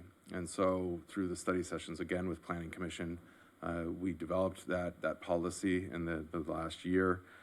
We've onboarded a on-call service with affordable housing specialist, RSG, who's here with me tonight, who'll give you a little bit of a presentation, walk us through that study session with the Planning Commission, and walk us through the policy that we're proposing tonight. So with that, I'm going to hand it off to RSG, I think Jillian, and then we'll be here for any questions. Or Jim, or both. Good evening, Mayor and members of the City Council. I'm Jim Simon with RSG. We're a consultant that's been working with the city for about the last 11 months on this activity. The purpose of the policy, as was stated, is to address The city is concerned about, how do we make sure that any new affordable housing that does get built within the city is also benefiting the local community. And there's this practice of creating a housing preference policy is relatively rare, but not uncommon. There are a number of jurisdictions that do it. In this case, it would look at, the potential of people who either live and or work within the city. We'll talk in more detail about that. The way in which something like this would work is that it would apply to future projects that are brought forward through development agreements with the city or of projects where there's city participation, in order so that may be embedded in that project as a requirement that the developer then is responsible for carrying out. The purpose, again, is really targeted towards mitigating or at least avoiding, in some cases, the displacement of people as the community becomes more and more unaffordable to live, having affordable housing, either naturally affordable, what's called naturally affordable housing, non-income restricted housing, just people that happen to be paying less than fair market rent. Those are the folks that tend to get impacted as communities grow and change. And so this would provide an outlet for addressing that. I'm going to turn over to my colleague, Jillian Glickman, who's going to walk us through kind of the policy background that was done, just to provide you some kind of framework, and then talk about what was discussed with the Planning Commission.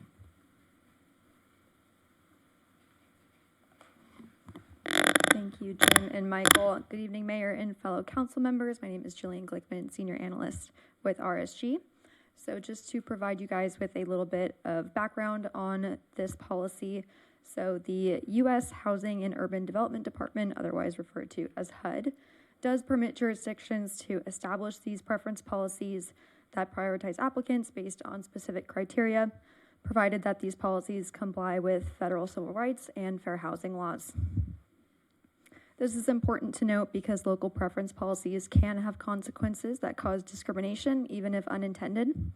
Claims may be brought against a policy or practice that has a, quote, disparate impact on individuals belonging to a protected group, which means that it creates, reinforces, or perpetuates segregating housing patterns.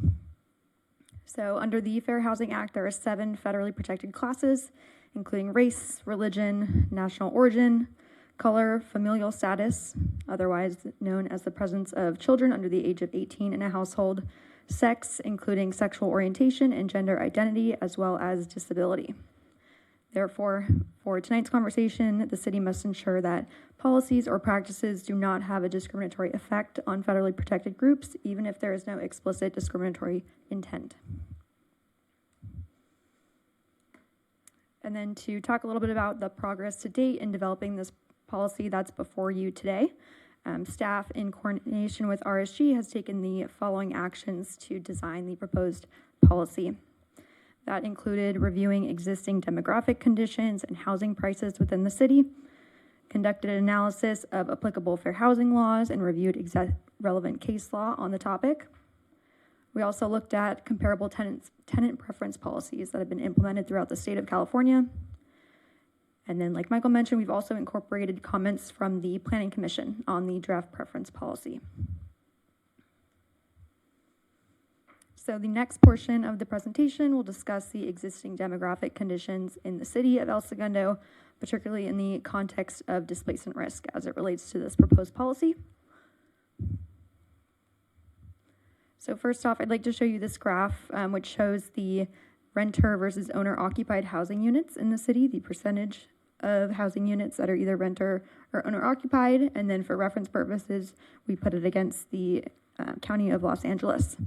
So the majority of housing units, or approximately 57% of housing units in the city, are renter-occupied.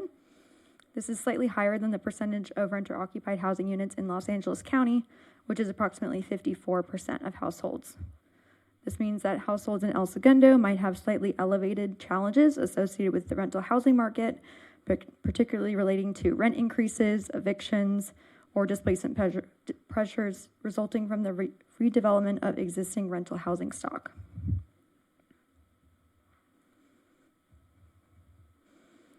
And then this graph here is showing you the median household income in Los Angeles County compared to the median household income in El Segundo. So as you can see, the median household income in El Segundo is approximately $149,000, which is 72% higher than the median household income of Los Angeles County, which is about $86,000. However, I would like to note that approximately 13% of individuals in El Segundo earn less than $50,000 each year. So households with low income may face additional challenges as it relates to displacement pressures faced in the city, including inability to afford moving costs, such as security deposits, application fees, rigid credit and income screening criteria for market rate rental units, in addition to limited discretionary income to afford higher market rate rents that may be present in the city. This next slide here is showing you the percentage of rent-burdened households in the city of El Segundo compared to Los Angeles County. And rent-burdened households refer to households in which rent exceeds 30% of household income earned, while severely rent-burdened households refer to households in which rent exceeds 50% of household income earned. In El Segundo, approximately 35% of all households are rent-burdened, while 13% of all households are severely rent-burdened, meaning they're spending more than that 50% of their household income on their rent each month.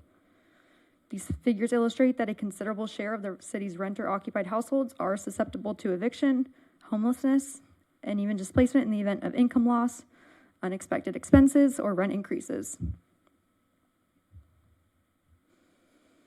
So with that being said, the next portion of this presentation will discuss relevant fair housing and case law associated with these preference policies.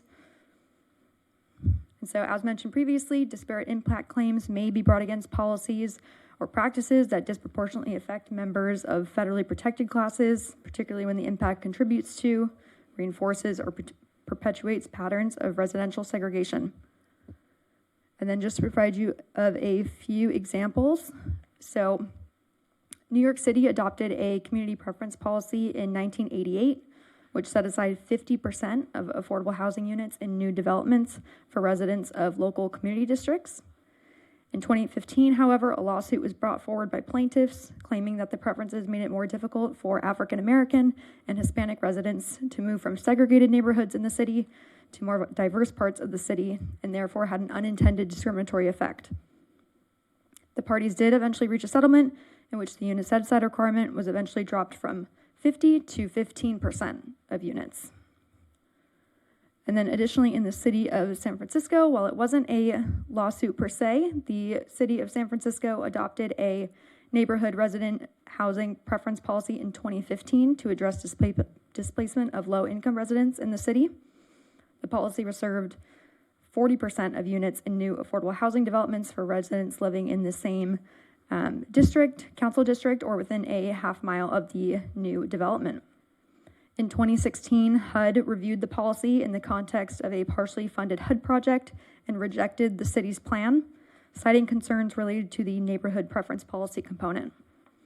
As a result, HUD and the city did reach a settlement that removed that 40% neighborhood set-aside requirement and instead allocated those units to residents from neighborhoods identified as facing extreme displacement pressure. And that was based on a study by UC Berkeley and UCLA to identify what areas those were in the city. So we bring this up to illustrate the point that tenant preference policies based on neighborhood residency particularly may carry increased legal risk. When implemented in already segregated areas, such policies can be viewed as reinforcing residential segregation by making it more difficult for applicants from protected classes to move into areas with greater opportunity and diversity in a portion of the city. And to withstand legal scrutiny under federal fair housing law, jurisdictions must ensure that these policies serve a substantial legitimate interest and are supported by data-driven justifications. So now with this information in mind, staff and RSG looked at a number of comparable policies to inform the creation of a tenant preference policy for the city of El Segundo, keeping in mind best practices that we saw across jurisdictions. So in our review, there were a series of key components within these comparable policies in which staff and RSG sought tailored consideration from the Planning Commission in order to guide the policy. These included questions about eligibility criteria, which defines the criteria applicants must meet to qualify for a tenant preference, property applicability, which specifies the type of housing developments and duration in which the tenant preference policy applies. For example, if it applies just during the initial lease-up or throughout the term of the affordability restriction. We also sought direction on the unit proportion identified in the policy, which determines the percentage of units within a qualifying development that are subject to the preference requirements. And then now I'll go ahead and summarize the direction that was provided by the Planning Commission on both the January 23rd meeting and April 24th meeting that RSG attended this year. So staff, in coordination with RSG, presented these core components of a potential tenant preference policy to the Planning Commission on January 23rd and requested policy direction on how to define each of those for inclusion in the proposed policy. Staff and RSG returned to the Planning Commission on April 24th with a draft policy that reflected the Commission's input and incorporated best practices identified through staff's review of comparable policies in other jurisdictions. The Planning Commission did request that staff incorporate the following policy components for each of those components that I identified earlier. So for tenant eligibility requirements, that would be local residents and local employees, including preferences based on specific employment criteria, which we'll discuss a little bit further in the presentation. For property applicability requirements, that would be city-assisted affordable housing projects throughout the term of the affordability restriction, not just only during initial lease-up. And then unit proportion, landing on 15% of units set aside for this preference policy. And then I did want to note that the Planning Commission also requested that the City Council consider an alternative option in which additional employment criteria is omitted from the policy, and we'll also touch on that later on in this presentation. So now for the proposed policy. The tenant eligibility requirements include local residency, so preference is given to applicants with at least one household member who lives in El Segundo. Local employment, applicants with at least one household member who works or has received and accepted a bona fide offer of employment within El Segundo. And then as it's currently written, additional preference is given within the local employment preference criteria to employees of the City of El Segundo, including but not limited to public safety personnel such as law enforcement, firefighters, emergency medical technicians, and paramedics, in addition to employees of a school district who would receive additional preference within the local employment preference. On to property applicability. So what properties are subject to the tenant preference policy? That would be city-assisted affordable housing projects in which preferences apply both at the initial lease-up and throughout the term of the affordability restriction, ensuring continuous preference for city residents and workers. In regard to unit proportion, 15% of the deed-restricted affordable rental units that must prioritize these applicants. And I would want to note that the 15% was on the conservative end for comparable policies, which ranged from 15% to 100% of units in new affordable housing projects. In regard to policy implementation, the policy does outline that affordable housing agreements must include provisions for these policies. The project owner would also be responsible for enforcing this policy throughout the affordability period, including marketing the preference units with eligibility criteria, maintaining a list of eligible applicants, and ensuring compliance with the preference requirements, in addition to offering preference units based on a lottery system if multiple applicants are equally eligible for the units. This ensures that the project owner is responsible for both initial and long-term implementation, reducing potential burden on city staff, including time and resources. Additionally, at a later date, the city could consider implementing policies and procedures for policy implementation to ensure uniform application, as well as provide guidance to city staff and potential project owners. In terms of policy limitations, so the policy would only apply when other funding sources or other regulations don't prohibit it. It must also comply with federal and state fair housing laws. And then now regarding the alternative policy options that are proposed before you today. So As mentioned previously, the City Council may consider alternative language for Section 2B of the proposed policy. It's included as Exhibit B, which omits additional preference for public service employees, so that employees of the city component and then teachers component as well, or employees of a school district. This was included as a potential option at the request of the Planning Commission, since similar employment criteria was not seen in other comparable policies, but they did want to include it in the proposed policy. So as a result, that exhibit provides alternative language to ensure greater consistency with the intent and requirements of the Fair Housing Act and any other relevant federal and state housing laws. In evaluating this option, the council should consider that preference policies should not result in unintended discriminatory effects or disparate impacts on protected classes. Alternatively, the council could proceed with the proposed policy as demonstrated, provided that the rationale for such preferences included can be demonstrated to further a legitimate governmental interest without disproportionately affecting protected groups. So to wrap up the presentation, staff is requesting council consider the following. So consider the adoption of the proposed policy as approved by the Planning Commission with those additional preferences for public service employees. Alternatively, the council may choose to adopt the policy without the additional preferences for public service employees. Otherwise, you may provide staff with other direction. We're here for any comments or questions. Thank you. Public service employees are covered in this either way, right? Because they work in the city of El Segundo. Yes. It's just adding extra verbiage. I mean, is it a multiplier? Yes, it would be. So they would be given additional preference within the set of local employees that may apply. All right, council questions. I mean, that is my question, I guess. Is there a ranking of applicant preferences? So if you both work and live in the city, is there a multiplier? We have not seen that being incorporated in other policies. Typically, they're separated into their own individual preferences, but they would be subject to or able to apply to the policy based on either one of those criteria. And if it went into a lottery, everybody's weighted equally, essentially? Yes. Thank you. The proposed 15%, that doesn't mean that there's a guarantee of 15% are going to go to either folks who live here or work here. It just means that they have to prioritize them, but if they get applications that don't meet the very low income requirement, they would not qualify, correct? Correct. It would be eligible applicants that live or work in the city. Okay. And not just for very low, right? It's affordability at any level, whatever the level of the project is? Yes, up to moderate income, so 120%. So moderate in California right now is $85,000 a year for a single occupant for the people at home.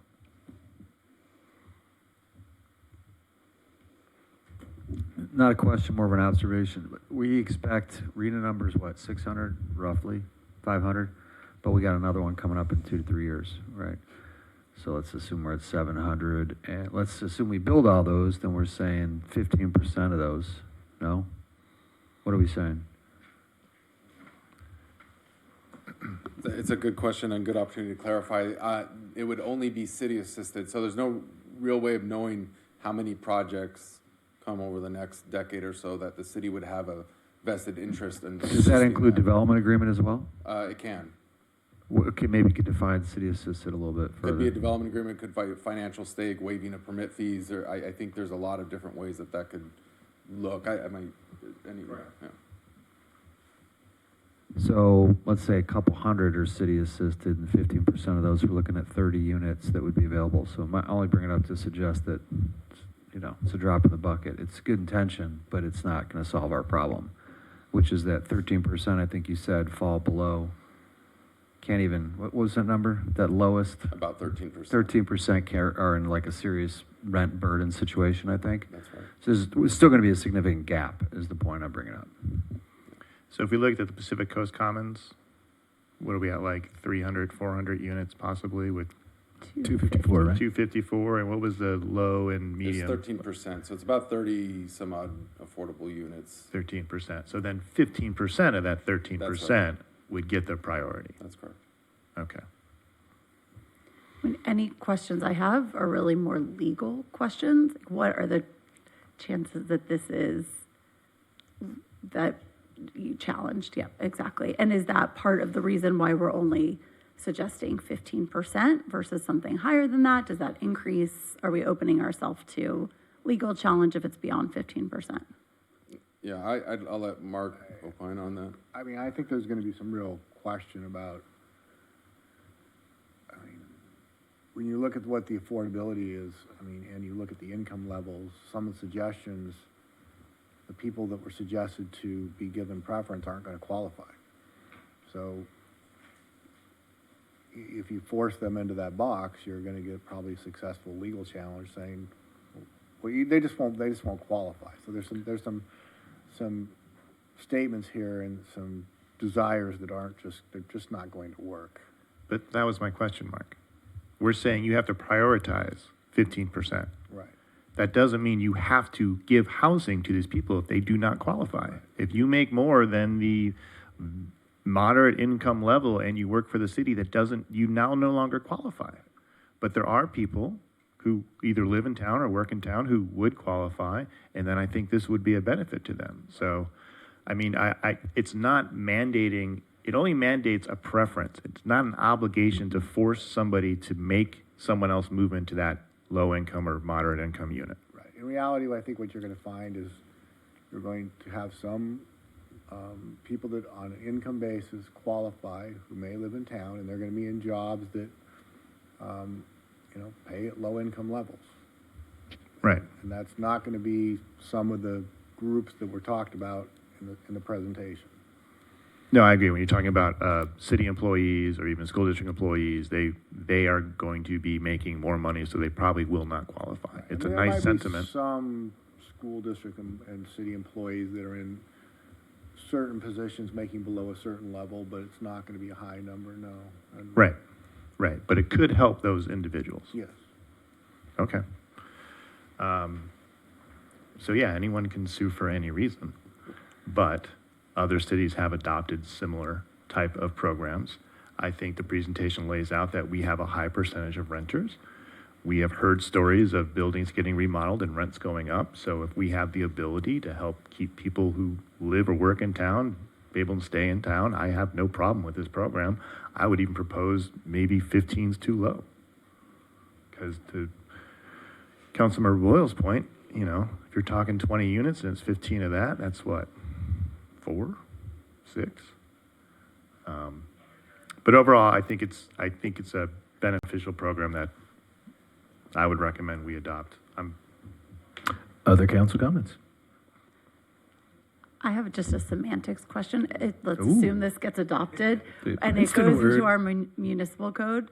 The live work to me is confusing because I will just associate that with a live work product type. So just, I guess if it's a preference policy, then that clarifies it. But I think that's a little, the wording is odd. We can work on the sort of the naming mechanism.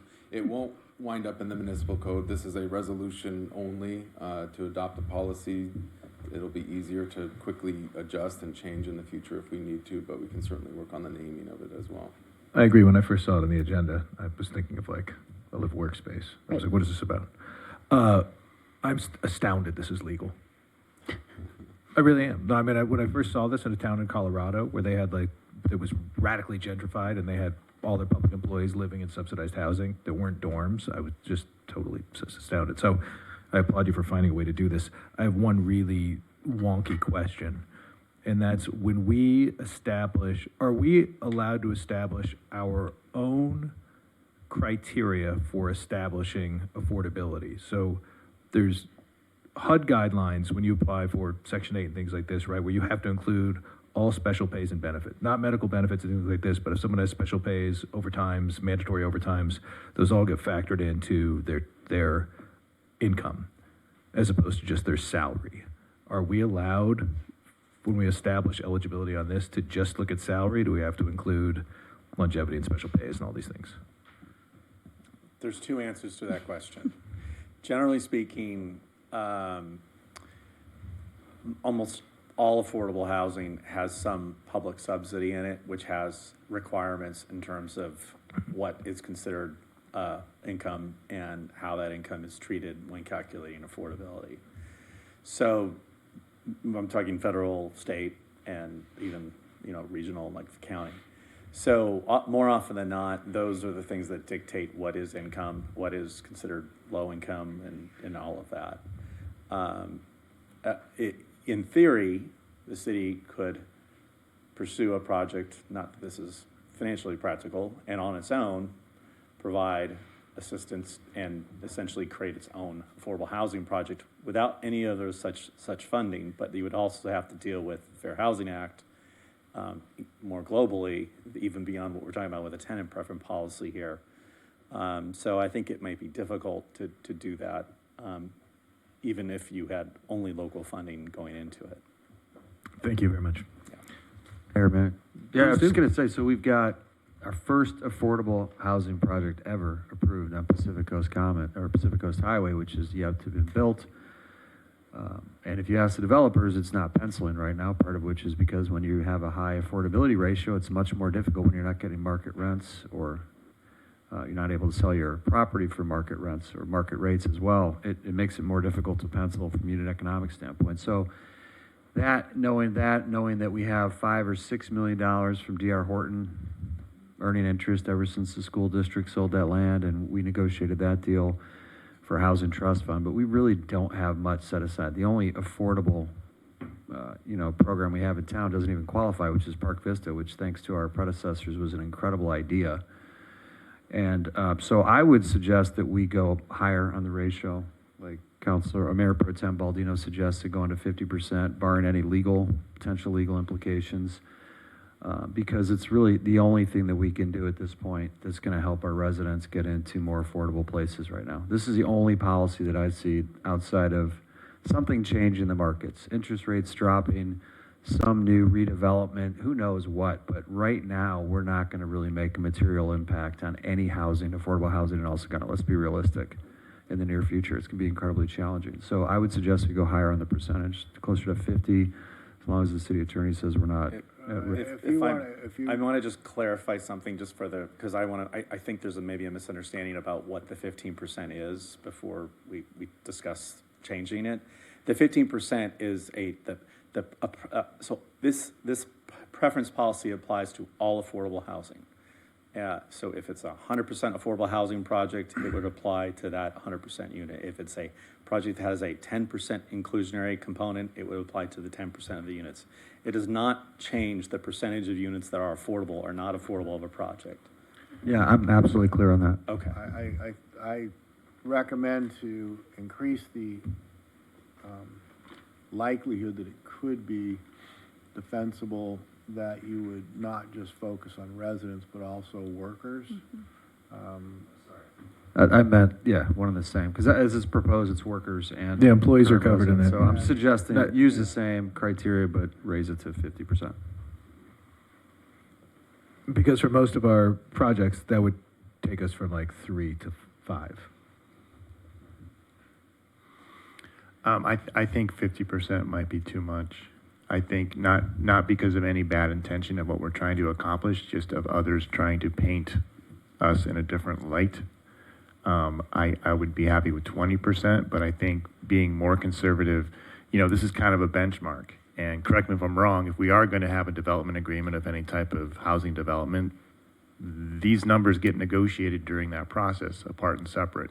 This would be the benchmark we would have as a policy, so that if someone came, and maybe this is a good question, someone comes in and uses one of our housing overlays, they'd get building rights as a matter of right. There's no development agreement. There's no public hearing. There's no CEQA. They're just going to build. But this policy would be in place, correct?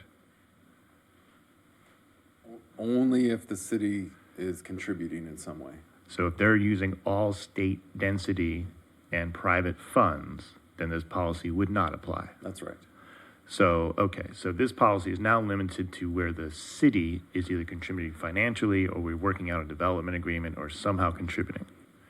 But Pacific Coast Commons, had we had the foresight, we could have negotiated this in, but we didn't really contribute to that project, correct? Right, but we had a DA. We had a development agreement that allowed us to have a conversation and get some requests and some public benefits out of it.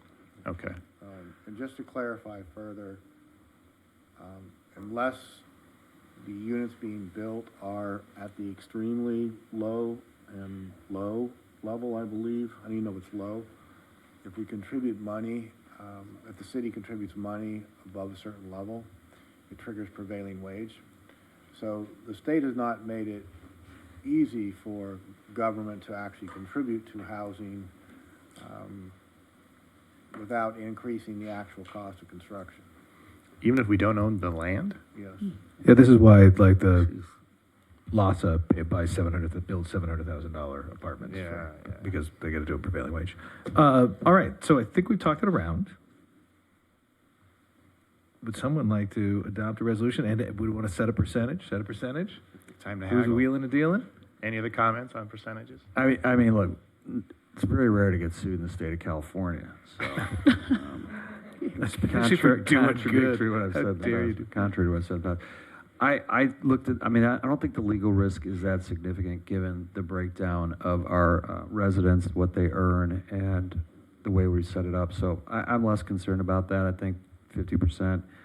We have 5 million set aside. I was talking to the city manager today. We can't, I learned that we can't even use that really in any material way towards a project because of prevailing wages. It's just not going to get done. So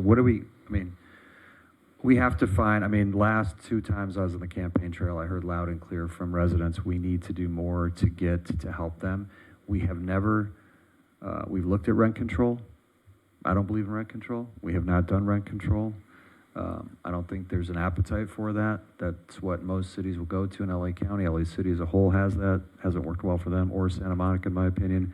This is something that we can actually do that's going to help our residents that need it get into some housing. Not big numbers anyway, but it's, I think, the least we could do. So I would propose 50%, but anything's better So than you're nothing. proposing adoption of the resolution. Do you want the city worker multiplier in there? I do School not. district worker? I do not. I think that You want they're an agnostic? They're generally well compensated with strong benefits and a pension to look forward to in the future as well. Before we make a motion. Oh, I just want to clarify Yeah. that parsing the demography of the different institutions, like there's certainly employees here who would fall, a significant number of employees here who would fall below the moderate level. Those city employees, though, would qualify anyway because they're an employee within the. Yeah, no, I agree. I just want to make sure. Okay. Ma'am. Right. I'm still a little bit confused if they qualify anyway, why we need to say it again, but I'm. Well, this was table given a that. special, this gives us an extra multiplier. This is like a additional multiplier. times 1.1 instead of times 1. Okay. Times 2.1 or something. While I agree with Councilmember Boyles that we have an affordability issue, particularly for people who live and work in the city, I think when we see that it's at 13%, qualify as low income, if we're to go significantly above that, I do get concerned that we do open ourselves up to some challenges. So I'm comfortable increasing it to some degree, I think 20%. But beyond that, and listen, I'm pro developing affordable housing where possible and definitely prioritizing those who live and work here to some extent, but I just get concerned that that's an overreach and our good intentions could, fall prey. City Attorney, we're going to go a little bit backwards on this so we can figure this piece out. We'll have a vote. Then you can read the resolution, and then we'll move to adopt your resolution, right? Because otherwise we'll be up here all night. All right, so are you going to move it, you're moving it at 50? Or do you want to move it at 20? Who's moving? I don't want to make a motion for 50 unless there's at least one other person supporting that idea. There's only one way to find out in Robert's Rules of Order. He loves the motion. Love the motions. Is anybody moving? I'll move. Let's move some stuff. No, I appreciate the conversation, and I think we all have to. Our heart is in the right place, but the world that we live in leads me to make this motion of, I move that we adopt a resolution approving the live-work preference policy for new city affordable housing projects within the city of El Segundo, but modifying it to remove the super preference for district and city employees because they would already qualify as working in the city, and increase the percentage from 15 to 20%. Now, remember, we're going to vote, then he's going to read whatever we voted on, then we've got to adopt what he read. Okay, do we have a second on the 20%er? I'll second. All those in favor? Aye. Aye. No, I was going to go 50. All right. All right, city attorney, we could do the adopt the resolution at 20%. I can just read it. You won't have to vote again. A resolution of the City Council of the City of El Segundo adopting a live-work preference policy for a new city-assisted affordable housing in the City of El Segundo has been adopted with the changes that were made. With the changes to the rules of order. Hensley's rules of order. All right, item 14, lights back on. This is the report on the long-term operations of Park Vista Senior Housing Facility. Director Allen, you are back. Thank you, Mayor. Oh, also, ma'am, your glasses are in the aisle. I don't want you to step on them. You got it. Good eyes. Thank you, Mayor. While RSG is here tonight, I thought it an opportune moment to have their assistance in addressing the question that Council directed staff to look into at a very high level, various operational options moving forward with Park Vista. It was brought up at the first meeting in April during council discussion with direction to take a look at several options to study different things that the city could pursue, from ownership to leasing. And I won't steal the rest of the show, but I'll hand it over to Jim to sort of outline the 4 general proposals or general directions that we can go in. Good evening again. Jim Simon with RSG. So just as a matter of background, as we all know, the Park Vista is about a 40-year-old apartment building that was built and owned by the city. It's about 97 units, about 98% occupied at the moment, including one manager unit. It has units that are affordable to what would be 50% and 60% of area median income. Kind of going back to the earlier conversation we had on the other item about affordability. As the owner of a real estate asset, which is not common for a city, as you probably know, you also carry the capital needs of that building. And the last time that was looked at was about 7 years ago, when a physical needs assessment concluded that the property would need about $3.2 million of investment over the next 10 years. I don't know that there has been a great deal of that investment from our conversations with the staff. And just to put that in context, that exceeds the fund balance of the senior housing fund. So, you know, that's a unbudgeted issue. Since you talked budget earlier today, that would need to be updated and potentially managed. So that's certainly one of the motivations, if not there's others, for why the city might be looking at, you know, what's the best way to manage this asset going forward to make sure, one, that the units remain affordable and that the households are protected, as well as, you know, obviously preserving the affordability of the project as a whole. So we were tasked to look at several options, which we'll talk about. There were 4 options we looked at, and we kind of created some screening criteria to help you kind of think about these. Tonight, we want to share some of our initial thoughts on that, and then, you know, get your feedback on that if you want to explore anything further, and we can discuss that. So the first is ownership and control. Like, how important is it to the city to own and control the building? Those are 2 different things. You can control it without owning it, for example. We'll talk about that. The financial impacts, I mentioned capital costs that the city was responsible for as the owner of the building. If you do not own the building and someone else does, that capital cost would be their responsibility. And that's certainly a consideration. The risk and liability, you know, in terms of compliance issues, repairs, operations, things of that sort. Right now, insurance costs, this is industry-wide. I know we all have heard about what's happened with insurance. That's an impact that the city bears as a property owner and a property manager. And how is that going to be considered and dealt with?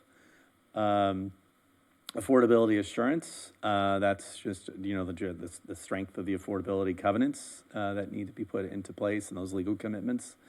And then the mission alignment, where does this fall within the city's mission and goals and that type of thing.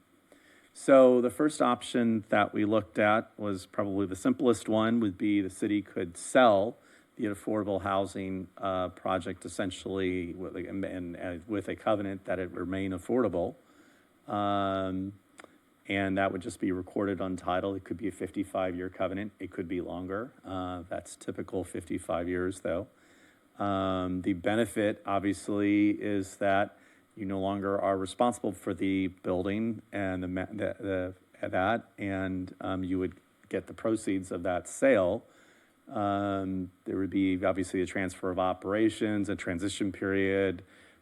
Maybe same property manager, it could be a different property manager. And then affordability would be assured through covenants versus the way it's being done right now, which is essentially through the city's practices. So there would be assurance for the tenants, but obviously an impact in terms of potential change. The cons, as we've outlined here, loss of long-term control, and that might mean not so much the things in terms of affordability, but things maybe such as painting, maintenance, and things of that sort, minor things that might not otherwise come up in an affordability agreement. The compliance monitoring, that basically means that it's the responsibility of the future property owner to ensure that the households that are occupying those units are in fact low and moderate income households. There would be an annual reporting requirement that would be a burden on that property owner to make sure is being accomplished versus the city, essentially doing that through its property manager today. There's the potential, limited interest due to the site restrictions. This is affordable housing is difficult. We haven't been in a more difficult, I think it was mentioned earlier, we've not really been in a more difficult time to build or own and operate affordable housing than the moment that we are in right now for all the reasons that I've mentioned earlier. So, excuse me, why would there be tenant displacement? Potential Why would tenant there? displacement. Why would there potential when? Like immediately? Why? Well, I mean, there would be one of the things that would have to be worked out. It's a question, and it's not saying that this is a guarantee. But right now, the affordability is between 50 and 60% of area median income. Let's say the only potential buyer out there would be somebody who wants to bring down the affordability to a lower threshold. That might mean that at some point, households that, are no longer income eligible might not be able to stay in the property long-term or potentially stay as an interim basis. So it's Couldn't something we that also has to put a be worked covenant out. on there to protect the current residents that are in And there? that's, Okay, so these that's are- why that's why it's a potential. Okay, well, anything's potential. Yes. I just think It's- that's a these bit are things- I and think these are that's all I think mitigatable. it's a bit misleading on the intent of what this is. That's all. Yeah. Go ahead. Yeah. So those are responsibilities of the city, obviously, when you get through that process. The second would be, a long-term ground lease. In this case, you would still own the property, but have a long-term ground lease. The basic change from the other scenario is instead of getting a lump sum payment up front, you would get, payments over 55 or 99 years, whatever the duration of that ground lease was. So, that's, I think, the primary difference in how this option would work compared to the second. There is also just simply refinancing the property where the city could take out debt to fund, say, a reinvestment in the property and improvements and things of that sort. You could get some cash back instead of having all the cash tied up in the asset and the real estate. That would, could be used to manage that. And I think we've talked about, obviously the cons are adding long-term debt to the city. I heard, there was some excitement about the fact that you don't have a lot of long-term debt, so that's something to consider.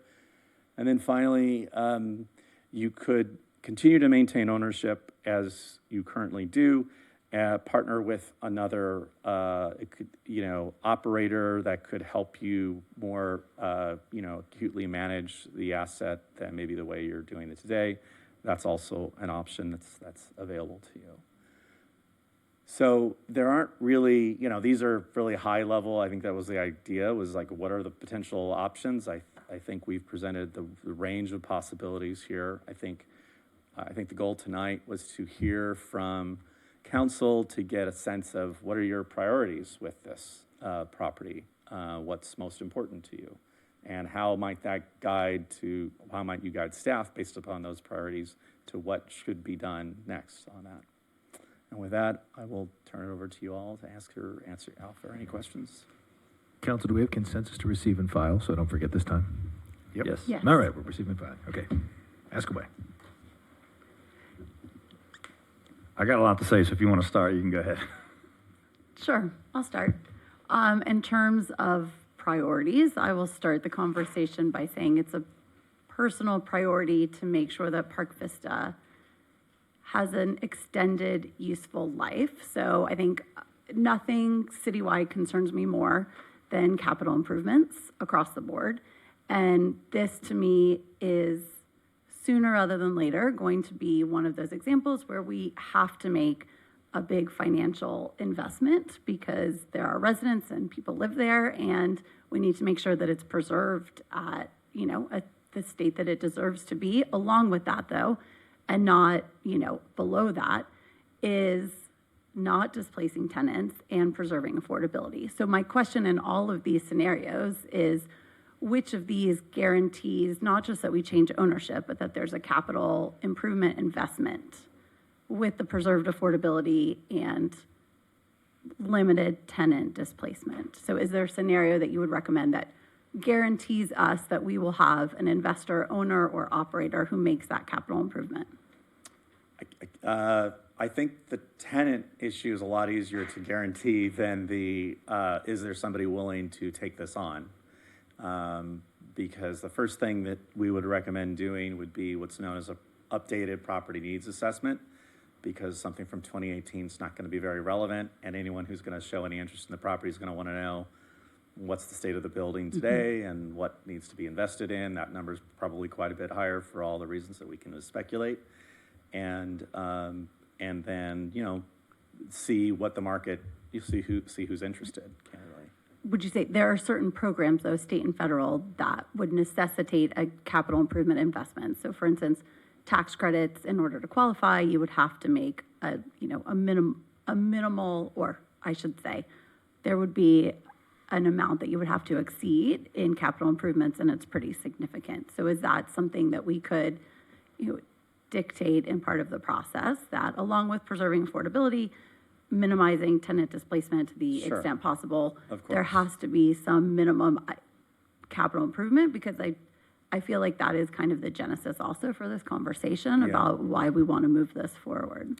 Yeah, I mean, there's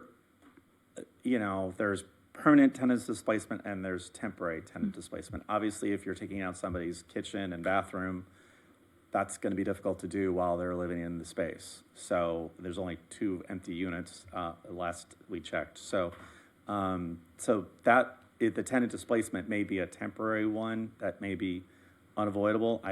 We haven't been inside the units and buildings, and again, without the updated property needs assessment, it's really difficult to say how extensive that is and how important that is. If it's just replacing some minor things, or is it complete rehab, TBD. So I think that's why maybe one step perhaps would be to consider having that done, so you could get some facts in front of you, so you could maybe have an informed conversation about, wow, this is going to take a lot of work, and it seems like maybe temporary tenant displacement may be inevitable. What do we do in that situation? And then that would be another conversation. And then yes, that would come with how does a third party, if there's another buyer coming in to buy it, if it's, let's say, a nonprofit affordable housing entity comes in to take it on, how would they plan to finance that and all of that? Those things would have to get sorted out as you go out to the market and see what this interest is there. Okay, well, first of all, we have a lot of Park Vista residents here. Thank you for coming. You've been here for 2.5 hours. And sat through probably way more than you intended. But thank you for coming in, and I'm glad that you're here because it gives me an opportunity to actually tell you exactly why I brought this up. It was me. Okay, he brought it up at the last meeting in say 4 weeks ago. But I want to give you the facts as to why I brought it up. And the facts are some things that you've heard tonight. We, as a city, are a terrible landlord. We're a city government. We don't know how to run buildings. We certainly don't know how to run senior living facilities. As a result, we have a third party who manages your property, who you all know very well, because it's been the same property manager for, I don't know, an awfully long time. Since Jesus was a baby, it's been a long time, all right? So it's been the same property manager. And you also have a board, which I always found interesting that the Senior Housing Board has absolutely none of you represented on it. Interesting, okay? So there's a couple things right there that when I look at it, I'm like, okay, this is not our wheelhouse as a city. And you also managed to have to sit through part of our budget session tonight. So you see that we have a potential structural deficit in a couple of years. We have $140 million worth of capital improvement projects that are in front of what is needed at Park Vista right now. So the way I looked at this is not a sustainable plan that we have as a city for where you're living. So in order to build a plan for that, I wanted to look at what our options would be. Because when we want to fix something, it's a city-owned building, it's a public building, it's going to cost 40% more. It's prevailing wage to fix anything. You sell it to a private company, it's going to cost them a lot less to do the repairs, theoretically, that need to be done. Because at this point, we're keeping this thing together with bubble gum and tape right now. We just don't have the money to do it. So as much as I'm looking at it as a city financial piece, the more important piece is this is where you live. So how do we make a plan, potentially, that improves your situation? So regardless of everything else you heard about me and why I brought it up, that is the flat-out reason why I've asked this to be studied. Because I think it's in the best interest of both the city and the people who live there to look at what is possible. So that's the only reason. There's nothing nefarious about it. Trust me, if we sell this building, we're not making, it would be more or less trying to sell it to someone that had the best interest at heart to take care of this facility for the long term. So it's not a cash grab by any stretch of the imagination. The reality is, I think, Michael, we talked about this. The reality is it might be a situation where you're basically almost transferring ownership. You're not really making money on it, but you want to sell it to potentially someone who will not displace residents, respect the wait list that has been there forever, respect what's going on right now with the people who live there. So that was the idea behind this study. All right, so I hope that helps explain it a little bit more. That being said, the only way, when I look at these four options, the only one that makes it semi-affordable for anyone to actually make the improvements that are necessary is a sale. That's just what I see from what you're saying there. I'm not saying we should go that way. I'm just saying that's what I see up there. Okay. The long-term ground lease with sale of project, I mean, can you kind of get away with it where you're leasing it and now it's a private company that owns it and we have a little bit more say what's going on, but if improvements need to be made, they can be made at a regular rate instead of prevailing wage. Is that a possibility? Do you have more wiggle room there? I mean, you suggested it, so man, you gotta, give me your best. Give me your best. I don't think that's necessarily gonna get you around the prevailing wage issue. Okay. Right. So then 3 and 4 don't do anything. It takes 3, we refinance at what, 8%? And kill the rest of what we have, and then maintain ownership in a line with a partner. I don't know what that means because right now we have someone running, we have someone managing it. So to me, it's 1 or 2 are the only ones that look like we could take a look at what it looks like from a bigger picture. Is it reasonable? Can we put the proper covenants to protect the people that are there, and hopefully make a deal that's in the best interest for the long term. That's how I see this but I do believe that we cannot afford to do nothing. The status quo is not going to get us anywhere. A question for you, Jim. You don't think there's a market for a lease, a ground term lease? Is that what you're saying? Or it was one of the options, but. Well, I think, I wouldn't say there's not a market for it. I think one of the challenges is that you're hoping to transfer the capital responsibility to somebody else too. And so how does that affect the negotiation on the long-term ground lease for the city? I think to Councilmember Keldorf's comments, and you have experience in this industry, there are organizations that could benefit from an entity like this, much more so than we could. Yeah. So I think it would be prudent to just see what's out there and go look at some lease options. I would hate to sell land. Who knows what's going to happen in 20 years from now? I mean, we could have who knows, maybe there's a new opportunity given the aging population for funds that come back to cities. Who knows what's going to happen in 10 to 20 years from now? Yeah. But I would hate to sell the land. Yeah. To me, we have finite land available to us, something you can't get back. And I think it is, to Councilmember Drew's point, we should be looking at other options that are fiscally prudent. One should be a lease with very specific covenants in place. And I would think that maybe there's a nonprofit out there that would want to lease this, knowing that they've got a capital burden, but maybe there's some other financial incentive we're not aware of, that they could benefit from. So I would encourage us to look at that. Mayor Pro Tem? I think the first step is going to be to do the facility assessment.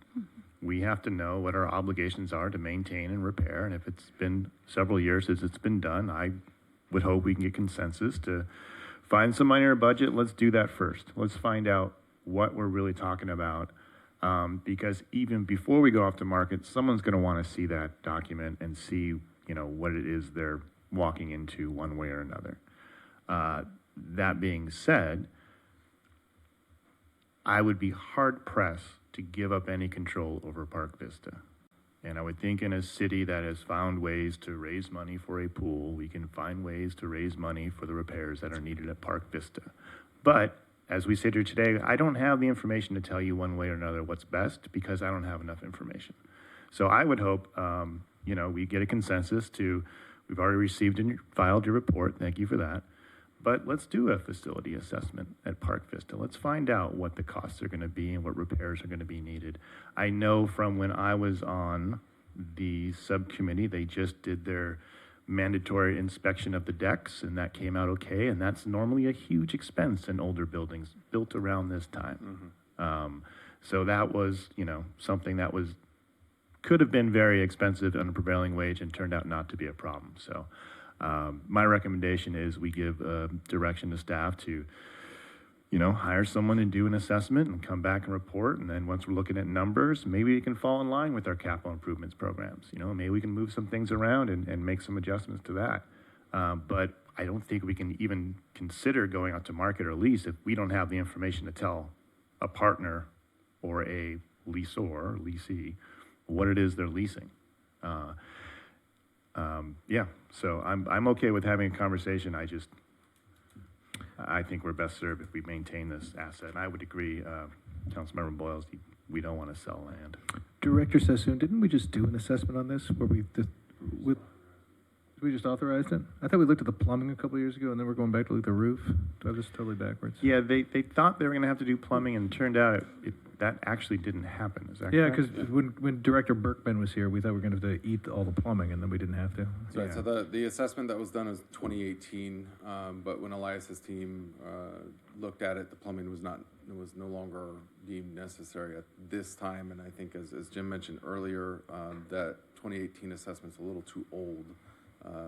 Probably would warrant refreshing that assessment. But that's not in the staff report, is it? It's not. Okay, so we're not actually discussing that tonight. Didn't we already approve something, or is that coming before us? The assessment that Director Sassoon brought up earlier, I believe, is programmed for 2027. Yeah, I could. Good evening again. So we plan to do a assessment of all city-owned facilities, including Park Vista. and we need to do a RFP for that, and we plan to do that this spring of this year.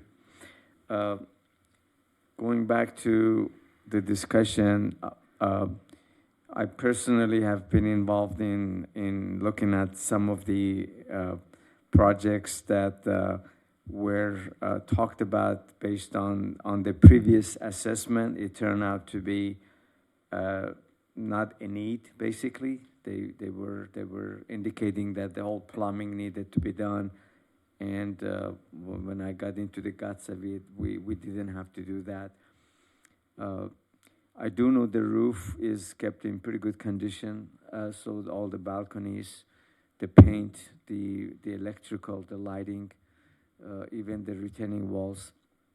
But it still is good to do a new assessment because the one we done is old. So we plan to do the spring of this year, and not only just Park Vista, but all the city-owned facilities. Maybe I can suggest, Elias, if the council desires, is we can pull out just the Park Vista piece and do that in a shorter time frame.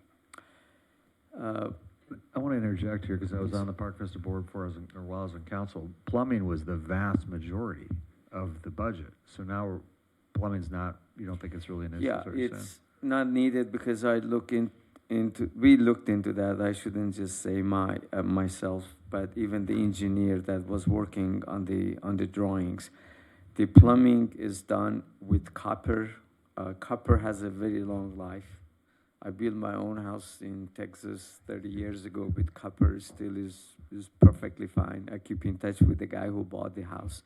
So I don't think plumbing is an issue. One of the good things is the outfit that is maintaining the management entity that manages this. They really are good with respect to getting on and do the repairs as needed. And that is a big thing that they are doing, and they really, if there's any piece of plumbing that had leaked, they fixed it right away. The plumbing appears to be in fairly good, decent shape. Thank you. Can I add one more comment to this conversation? You may, before I hog this microphone for 20 minutes. That's what I was going to jump in ahead of you for exactly that cause. So something that we haven't talked about is, well, we haven't, but it's naturally occurring affordable housing, right? So we're not getting any state credit for keeping these units below market rate. And in a environment where we have 500 units, you know, I would say half of those are affordable at some level of requirement, maybe just around 200. We know that's going to go up in the next cycle. And we have one project approved with 30 units. There's no way that we're going to make significant improvement on that without looking at the idea of having this be qualified affordable housing. It already is. So I do think that we need to also prioritize a way to get credit for having at least a percentage of those units held as affordable. Does that make sense? You know, 35 odd years ago when people up here came up with this concept, it represented a novel opportunity to allow people at El Segundo to age in place. These were not stupid people. They understood it would be inefficient. They understood that cities are going to be bad at managing it. And they were willing to accept the cost of doing that. And I think people living there are willing to accept that as a cost of doing business. You know, cities are bad landlords. They are. But that's the cost of maintaining this. And if we're just staring down some plumbing and thinking about shaking up an asset over which we have complete control to allow our residents to age in place around their families, the communities they built, I think we should do that. So I appreciate that we are a curious council that looks at things. I'm happy that we have looked at this. I'm happy to look at it and file it away and then sequester $3 million to fix this thing over the next 10 years. So my recommendation would be to do nothing except fix this stuff when it breaks. I don't think we're very good at that. We've done it for 30 odd years. We're reactionary. And no knock on, I mean, Elias does a fantastic job. When something breaks, we fix it appropriately, but it costs more to be reactive in every instance than it does to fix something before it breaks. Well, you can't prove a negative, right? If you fix something and it never broke, you'd never know. I had a buddy who never changed his oil. Car ran forever, right? So look, the sophistry notwithstanding, I'm happy we can have them look at all the things we want. If this comes to the dais about taking action to change ownership, do a ground lease, change management, go to RFP, I will vote no before you finish talking. So I think the question we should answer for staff is, do we need to pull this out to do it in advance, or you're saying spring of this year, you're gonna have the RFP? And by RFP, you mean request for proposal for someone to come do all of the city facilities. Correct. As part of our capital improvement program that we do on a regular Correct. basis. Correct, but we could just focus on Park Vista as the city manager suggested, and put that on high priority and focus on Well, that as well. It is a priority, but I also don't want to deal with things in a vacuum, right? If the Jocelyn Center has needs, like if there's a ton of facilities that the city owns that need to be included in this assessment, and then we can make judgment values on what other priorities are. So I'm happy to know that we're doing this. I wouldn't suggest that we separate it out just because I want to know what all the facilities look like so that we can do otherwise some long-term we'll be planning. chasing the next thing to come on the dais to do a facilities assessment, because everything's important to somebody. So I think I'm happy to have received and filed. If we want to study other things, if we want to look at the rental markets, I think we can do that. Well, I think I'm aligned with you in that based on the information we have now, we need to wait for this facility assessment. But I think that's already in the works, and I'd rather see it as a whole piece of everything the city is owning, so that we can look at some real numbers and some real data and then go from there. But I agree with you, Mr. Bear. I think we can find the funds to keep this thing going. So you said spring, you talking about spring 2026? No, before summer, we're gonna have the RFP out. It's June. I mean, I'm talking about next month or two. We're working on the RFP right now. Might be technically summer, but we'll go there. I know what you meant. Okay, so you mean it's something that we're doing right now, so. Yes, sir. We are working Again, on it. I'm not wired into sell or not sell, but my point on this whole thing has been, we are reactionary. That facility right now is as good as it's ever gonna look unless we do something about it to plan for the future. So that's why I wanted to look at this. And if a facilities assessment is the best way to start that off, then let's at least know what we're up against and then form a plan from there. All right, anything further? No, I just want to change it. I think we're great landlords because we stay out of the way, honestly. And we've got a lot of residents that love that facility. Can't prove a negative. Can't prove a negative. And we also have a property manager that is, personally invested in keeping it that way. I can't guarantee that you would find another property management company that would be invested the same way. I agree. All right. Anything further? I just wanted to clarify, the direction is no direction, we're waiting on. We're waiting on assessment. we're waiting on our facilities to Is be that right? assessed. Thank you, perfect, thank you. All right. City Clerk, do you have anything to report? I do not. Thank you. Councilmember Keldorf, you have item 15, major events ad hoc I committee. mean, can you even guess what I'm going to talk about? But this is the culmination of 4 meetings of talking around this.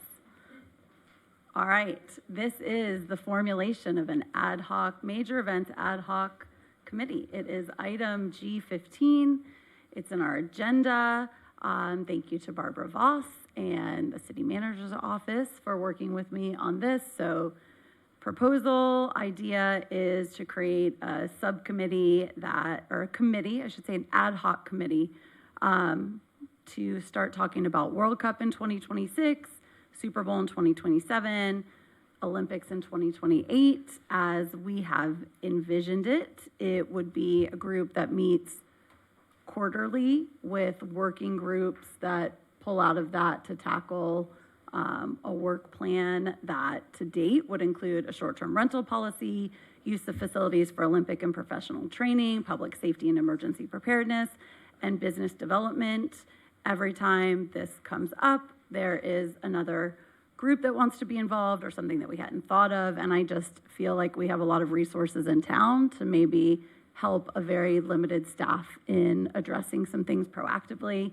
It's envisioned to have currently 7 members, me as a council member, a Rex and Park Commissioner, Planning Commissioner, a designee from the City Manager's Office, somebody from Arts and Culture Committee, Chamber of Commerce, and a community member who has originated the idea. Open to any conversation around it, or just get me to stop talking about it by approving it. I think it's a good idea. Thank you for spearheading this. My suggestion is that if you have so many committee members, it's going to be hard to get anything done. One, just like scheduling meetings is tough. I know on a lot of the subcommittees I'm on with just one other council member, those dates move. I would suggest you limit the number of individuals, but you can still have comment and input. I just think if you're having 8 people on an ad hoc committee or 7, it becomes cumbersome, and it kind of goes in so many directions. You kind of lose focus of your 3 main goals, which are 4, which I agree with. You know, what are we going to do as far as capitalizing on these events, and what does our short-term rental policy look like? So I would suggest that maybe you kind of slim down the committee to fewer participants. And there's no quorum requirement, correct? Because it's a Correct. subcommit. It's a committee, not a subcommittee. It's an ad hoc, so Yeah. you meet ad hocly, I suppose is the phrase. And I But think- again, it's not my subcommittee. Yeah. I wish you the best. I got a call on the topics. The short-term rental policy, I don't believe this should be put in here, and here's why. We have a policy that we went through, I don't know how many meetings to get to, how many pilot programs to get to. I understand there's an appetite for people that maybe want to have it relaxed for that time frame, but I am also guessing there's an equal amount of people who don't want it relaxed for that time frame. So my feeling is if there's an appetite to bring it up to the dais to make a change, then let's bring it up to the dais and have a public comment or whatever, and do it that way. I don't see how that is going to help the city take advantage of the events. Well, there would be a TOT assigned to that. That would be significant. But don't forget, we're also going to have TOT, and the hotels are going to be jammed up as They're well. already operating. I Right. mean, this would be additional above and beyond that. So then you have a city where half the people rent out their homes. I'm just saying it's a bit of a slope. I'm saying that then I think that needs to be discussed here. I think you can have 15 people in there. It's not going to matter. It's still going to come down to the 5 of us figuring out what we think is best. So I'm saying if there's an appetite to relax it, I don't think that should be the focus of that ad hoc committee. The facilities and Olympic and professional training, absolutely. That's bringing more and more people here. Public safety and emergency preparedness, I mean, bottom line is, isn't that what Chief Avery and Chief Rodriguez are already working on? Like, what would be the input of the ad hoc committee on that? They're the only ones that have the expertise. Right, and there would be a staff representative that is there in those meetings. Every time that this conversation comes up, for instance, at Arts and Culture Committee, the Cali Smash was there presenting. He's already working on something like this to rent out his facility during those periods of time. Then you have members of the chamber who are going, well, that's an amazing idea. Why aren't we in on this? And staff members. And so there's coordination that happens around that. And with all of those events that are planned, emergency preparedness will be part of it. So I think that that's going to touch on everything that this committee addresses. Let me throw in just a bit on that, on the public safety piece. When LA 28 bid on this, one of the offerings was that they would require minimal to no federal support in that regard, which is patently ludicrous. So I think one of the things that what we will need input around, and it's probably useful to have some input, because the chiefs will go to the meetings, but useful to percolate some of the ideas around, is they're going to come asking us for stuff, right? The LA 28 will be asking us, hey, how many police officers can you give us? Do you have buses from Beach Transit that we can use? I mean, they're already getting, 60-odd buses from Salt Lake City. You know, those are the kinds of things, the nitnoid pieces that nibble around. So maybe not safety planning per se, but different asks of what the city will contribute to provide safety around things like transit and stuff like that. I think it's probably worth it to just hear it out. But those are some of the things that nibble on the edges. All right, so then the business development piece, obviously, so the hospitality, tourism related, absolutely, that's an important one. Then getting to the committee members, I wholeheartedly concur with MPT. You know, when I'm asking, like, when I see a planning commissioner, why? I'm saying is I understand what it's focused on, but what would be the rationale? I mean, you were a planning commissioner for a long time. I mean, isn't that's also what's that bringing to the table? Arts and Culture Committee, why? Planning commissioner. I was a former planning commissioner. I mean, they're there because of the short-term rental policy. I would say arts and culture and chamber are, you know, two of our key, actually, people with input. That every city that wants to participate in LA 2028, their lead focus is talking about arts and culture and how that's drawing people into the city. I mean, it was the focus of our last presentation at our ACC meeting. It's a driver. We live in LA County. City, we're going to be adjacent to the city. That's what we live in El Segundo. Well, we live in El Segundo, but during the Olympics, we are a spoke of LA 28, and that's what draws people into the city. I mean, if Art Walk was happening simultaneously to that, we would have a massive infusion of people for that alone. Okay, I'm missing the rationale, because I understand an Arts and Culture Committee person, if we were using Arts and Culture Committee funds that's usually what happens, right? Like we have a parks subcommittee meeting, and I thought initially that the reason why Arts and Culture was involved was, okay, anything to do with that particular thing, okay, we can weigh in on it. Instead, it's a full card-carrying member. So my point is, I think the idea of the ad hoc committee is fine. I think we need it, but you're going to be in so many different directions. It's going to be very hard to get anything accomplished. But I guess that's going to be your deal. So and then how does it get reported back to here? To both of you, if it was limited, you know, who would you're limiting it to 4. So who are those? Plus, you have staff, right? So even like in our recreation, rec park subcommittee, there's what, 4 of us, 5 of us? There's 5 members. Plus staff. 2 or 3 staff. Right. Elias shows up.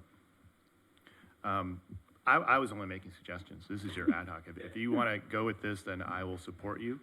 I'm just pulling from my experience of the various subcommittees I've been on. What I've found to be useful is to kind of keep it small and nimble and dedicated, and probably meeting more than once in a quarter. But this is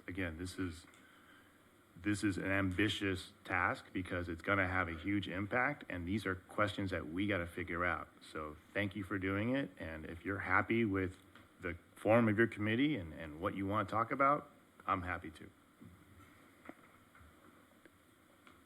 And part of, I think, it growing is to actually, the idea is to take some of the burden off of staff versus adding it to staff. So sure. You know, we have a lot of people who want to participate and have ideas, and the chamber has said that I want to be involved in that. And so rather than our, dedicated team of 2, give them some volunteer resources to help deal with it. Again, I support you.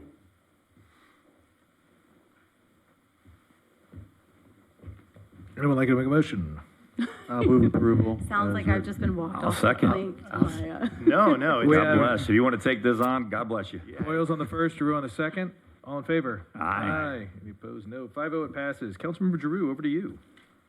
I think I've said enough tonight. Thanks. Councilmember Boyles. I got one item. We all received an email from a resident on Mariposa Avenue, and at risk of opening up the pilot parking program again, I don't want to, we can't even discuss it tonight, but I just want to acknowledge Mrs. Sitabaca's comments. And we changed things where we had that block of North Mariposa on a permit, and then we chose not to do that with this last go-around. I think maybe counter to what you had suggested, Mr. Sassoon. So either way, I'd like to bring it back and allow staff to figure out if it's worth addressing that, and if so, how to address it. That's all I have this evening, Mayor. Mayor can put it under his name. So. There we go. Mayor Pro Tem. A couple items tonight. I went to the South Bay COG meeting, so I'm trying to get through this as much as I can. The Metropolitan Water District was there to tout their $1 billion project to try to recycle water and recharge the water in the ground. They were using numbers from 2018 for this project that they said was going to be $6.4 billion, and then they admitted, yeah, it's probably more like $12 billion in today's dollars. Of that, they've got $200 million in grants they're going to use, so don't know how they're going to pay for that. Measure A funding, they talked about how they are looking at 6 times more money for homelessness. And the staff report talked about how we need to double our staff, but we don't know what the programs will be yet. So I asked, well, how do you know you need more staff? You don't know what the programs are, and they moved on to the next item. They talked also about using some of the budget to increase salaries because the minimum wage has increased, and so that meant that across the board, they were recommending and proposing an increase of staff salaries. The Inglewood proposal kind of morphed into a suggestion where they said, we're going to come back with numbers, we're going to come back with a plan. So it really wasn't much of a presentation, and it got approved for their idea of going with the bus lanes. And then at the end, there were nominations for the next president. And since I want to congratulate Councilmember Giroux for not being there, I put your, no, I'm just kidding. I'm just kidding. In other news, I want to thank staff and Mr. Gass for the Civics Day. That's always a great event. It's great seeing the high school kids give their presentations and go give a day in the life of what we do here. I want to congratulate our Little League board on their closing ceremonies. It was another season in the belt. It was great fun to see the Challenger game on Sunday. Well done. And then one of the items on our consent was to appoint Mr. Jeff Wilson again to our South Bay investment board. So I want to thank him for doing that as well. And that's all I have. May I ask a question, Mayor, of the Mayor? So are you saying the ITC, have they abandoned the rail idea altogether, or no? Well, you can probably explain it better. They think this is going to lay the groundwork by creating a bus path that connects these metros, that then they can use this right-of-way to get to the metro. But honestly, my thought is like, it sounds like you build a bunch of venues without enough parking. But again, it was kind of just set up as, we're here, we're not really presenting it, we're going to come back with a bigger plan and more details and numbers. And so people are like, okay, we agree that you can come back and show us that. I don't even think anything was being asked to be approved, as opposed to just, here's what we're thinking we're doing right now for Inglewood. They've effectively made the first phase of the rail project to be a bus project. And I think with a pretty good idea that there will not be a phase 2. But it's all a rail project. It's just with wheels and a road. Robo-taxis. That's right. Excellent. It's all robo-taxis these days. Ball bearings. A couple quick things. The Metropolitan Water, I'm glad you brought that up. There is a public hearing, or a public meeting on the environmental impact review on the 12th for the Pure Water project. Pure Water, again, is the LA sanitation side.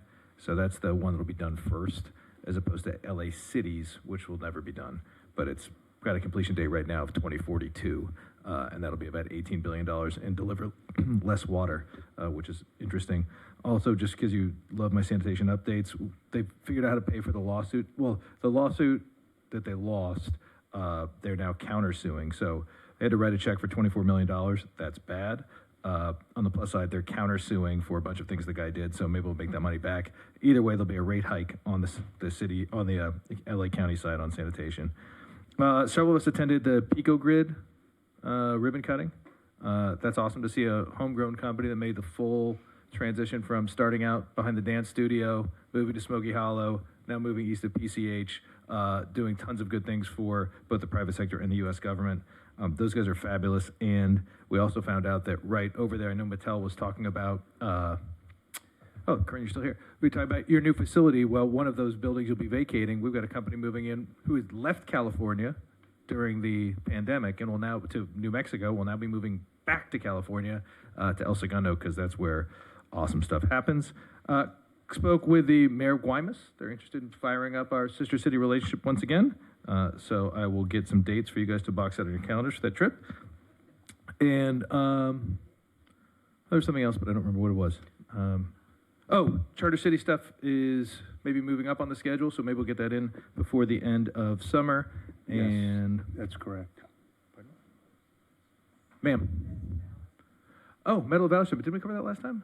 I got lost in the sauce on this. Yeah, didn't we have the officers here? Oh, no, we were at Rotary. Oh, yeah, we attended we en masse attended the Medal of Valor ceremony where we had several of our officers recognized for life-saving. And notwithstanding, I think it's kind of cool that when your city gets recognized on the law enforcement side for life-saving, because that means our crime suppression and crime deterrence efforts are working, that we don't have to do the valor stuff, right? We get to focus on the life-saving stuff, which is a testament to the day-to-day grind of police work. So that was very, very nice. And Madam Clerk, that was great. We sat there. We had Mayor Redondo and their chief. Yep, chief. And other than that, we touched on Rotary yet? I'll hit that at the very, very end. City Attorney, anything from you? City Manager? Yes, Mayor, just a real quick report on Hyperion. Over the past 2 weeks, AQMD received approximately 16 odor complaints, so number is going down, and there were not any notice of violations issued as a result of those calls. They continue to work around the facility to seek out any potential breeding grounds for mosquitoes, so they are still actively pursuing that. Also, this morning at around 7:45, they experienced a shutdown of the combustion gas turbine. They did inform us of that pretty quickly, and they were working on repairing that during the day. Also, the May edition of the Pipeline newsletter was released, and also in that particular newsletter, they're telling us, highlighted what happens when you report an odor to the Hyperion hotline.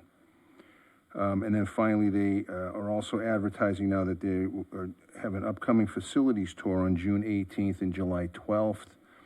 And please go to, and they sent me there's a link that's available right now that's called elsegundo.org/Hyperion if you'd like to sign up for the tour. That concludes the Hyperion report. Mr. George? Yeah. What are we going to do about the City of LA effectively ignoring us when it comes to the plant manager? I have a hard time believing they just cannot find somebody if they're doing a worldwide search. Or if they're not, they should. No, they continue that they are. This is one of the most important assets. Yeah, they have. no, it's been the CEO, the GM of Hyperion gets paid a fraction of the salary of the CEO of DWP. Maybe they need to change that, but we've been talking about this. We wrote them a very public letter, and they've just been placating us all along. So what are we going to do up here? Are we just going to choose to ignore this, or I don't know? No, I am in contact with the new person that replaced Ryan Jackson. They have selected a new recruiting firm.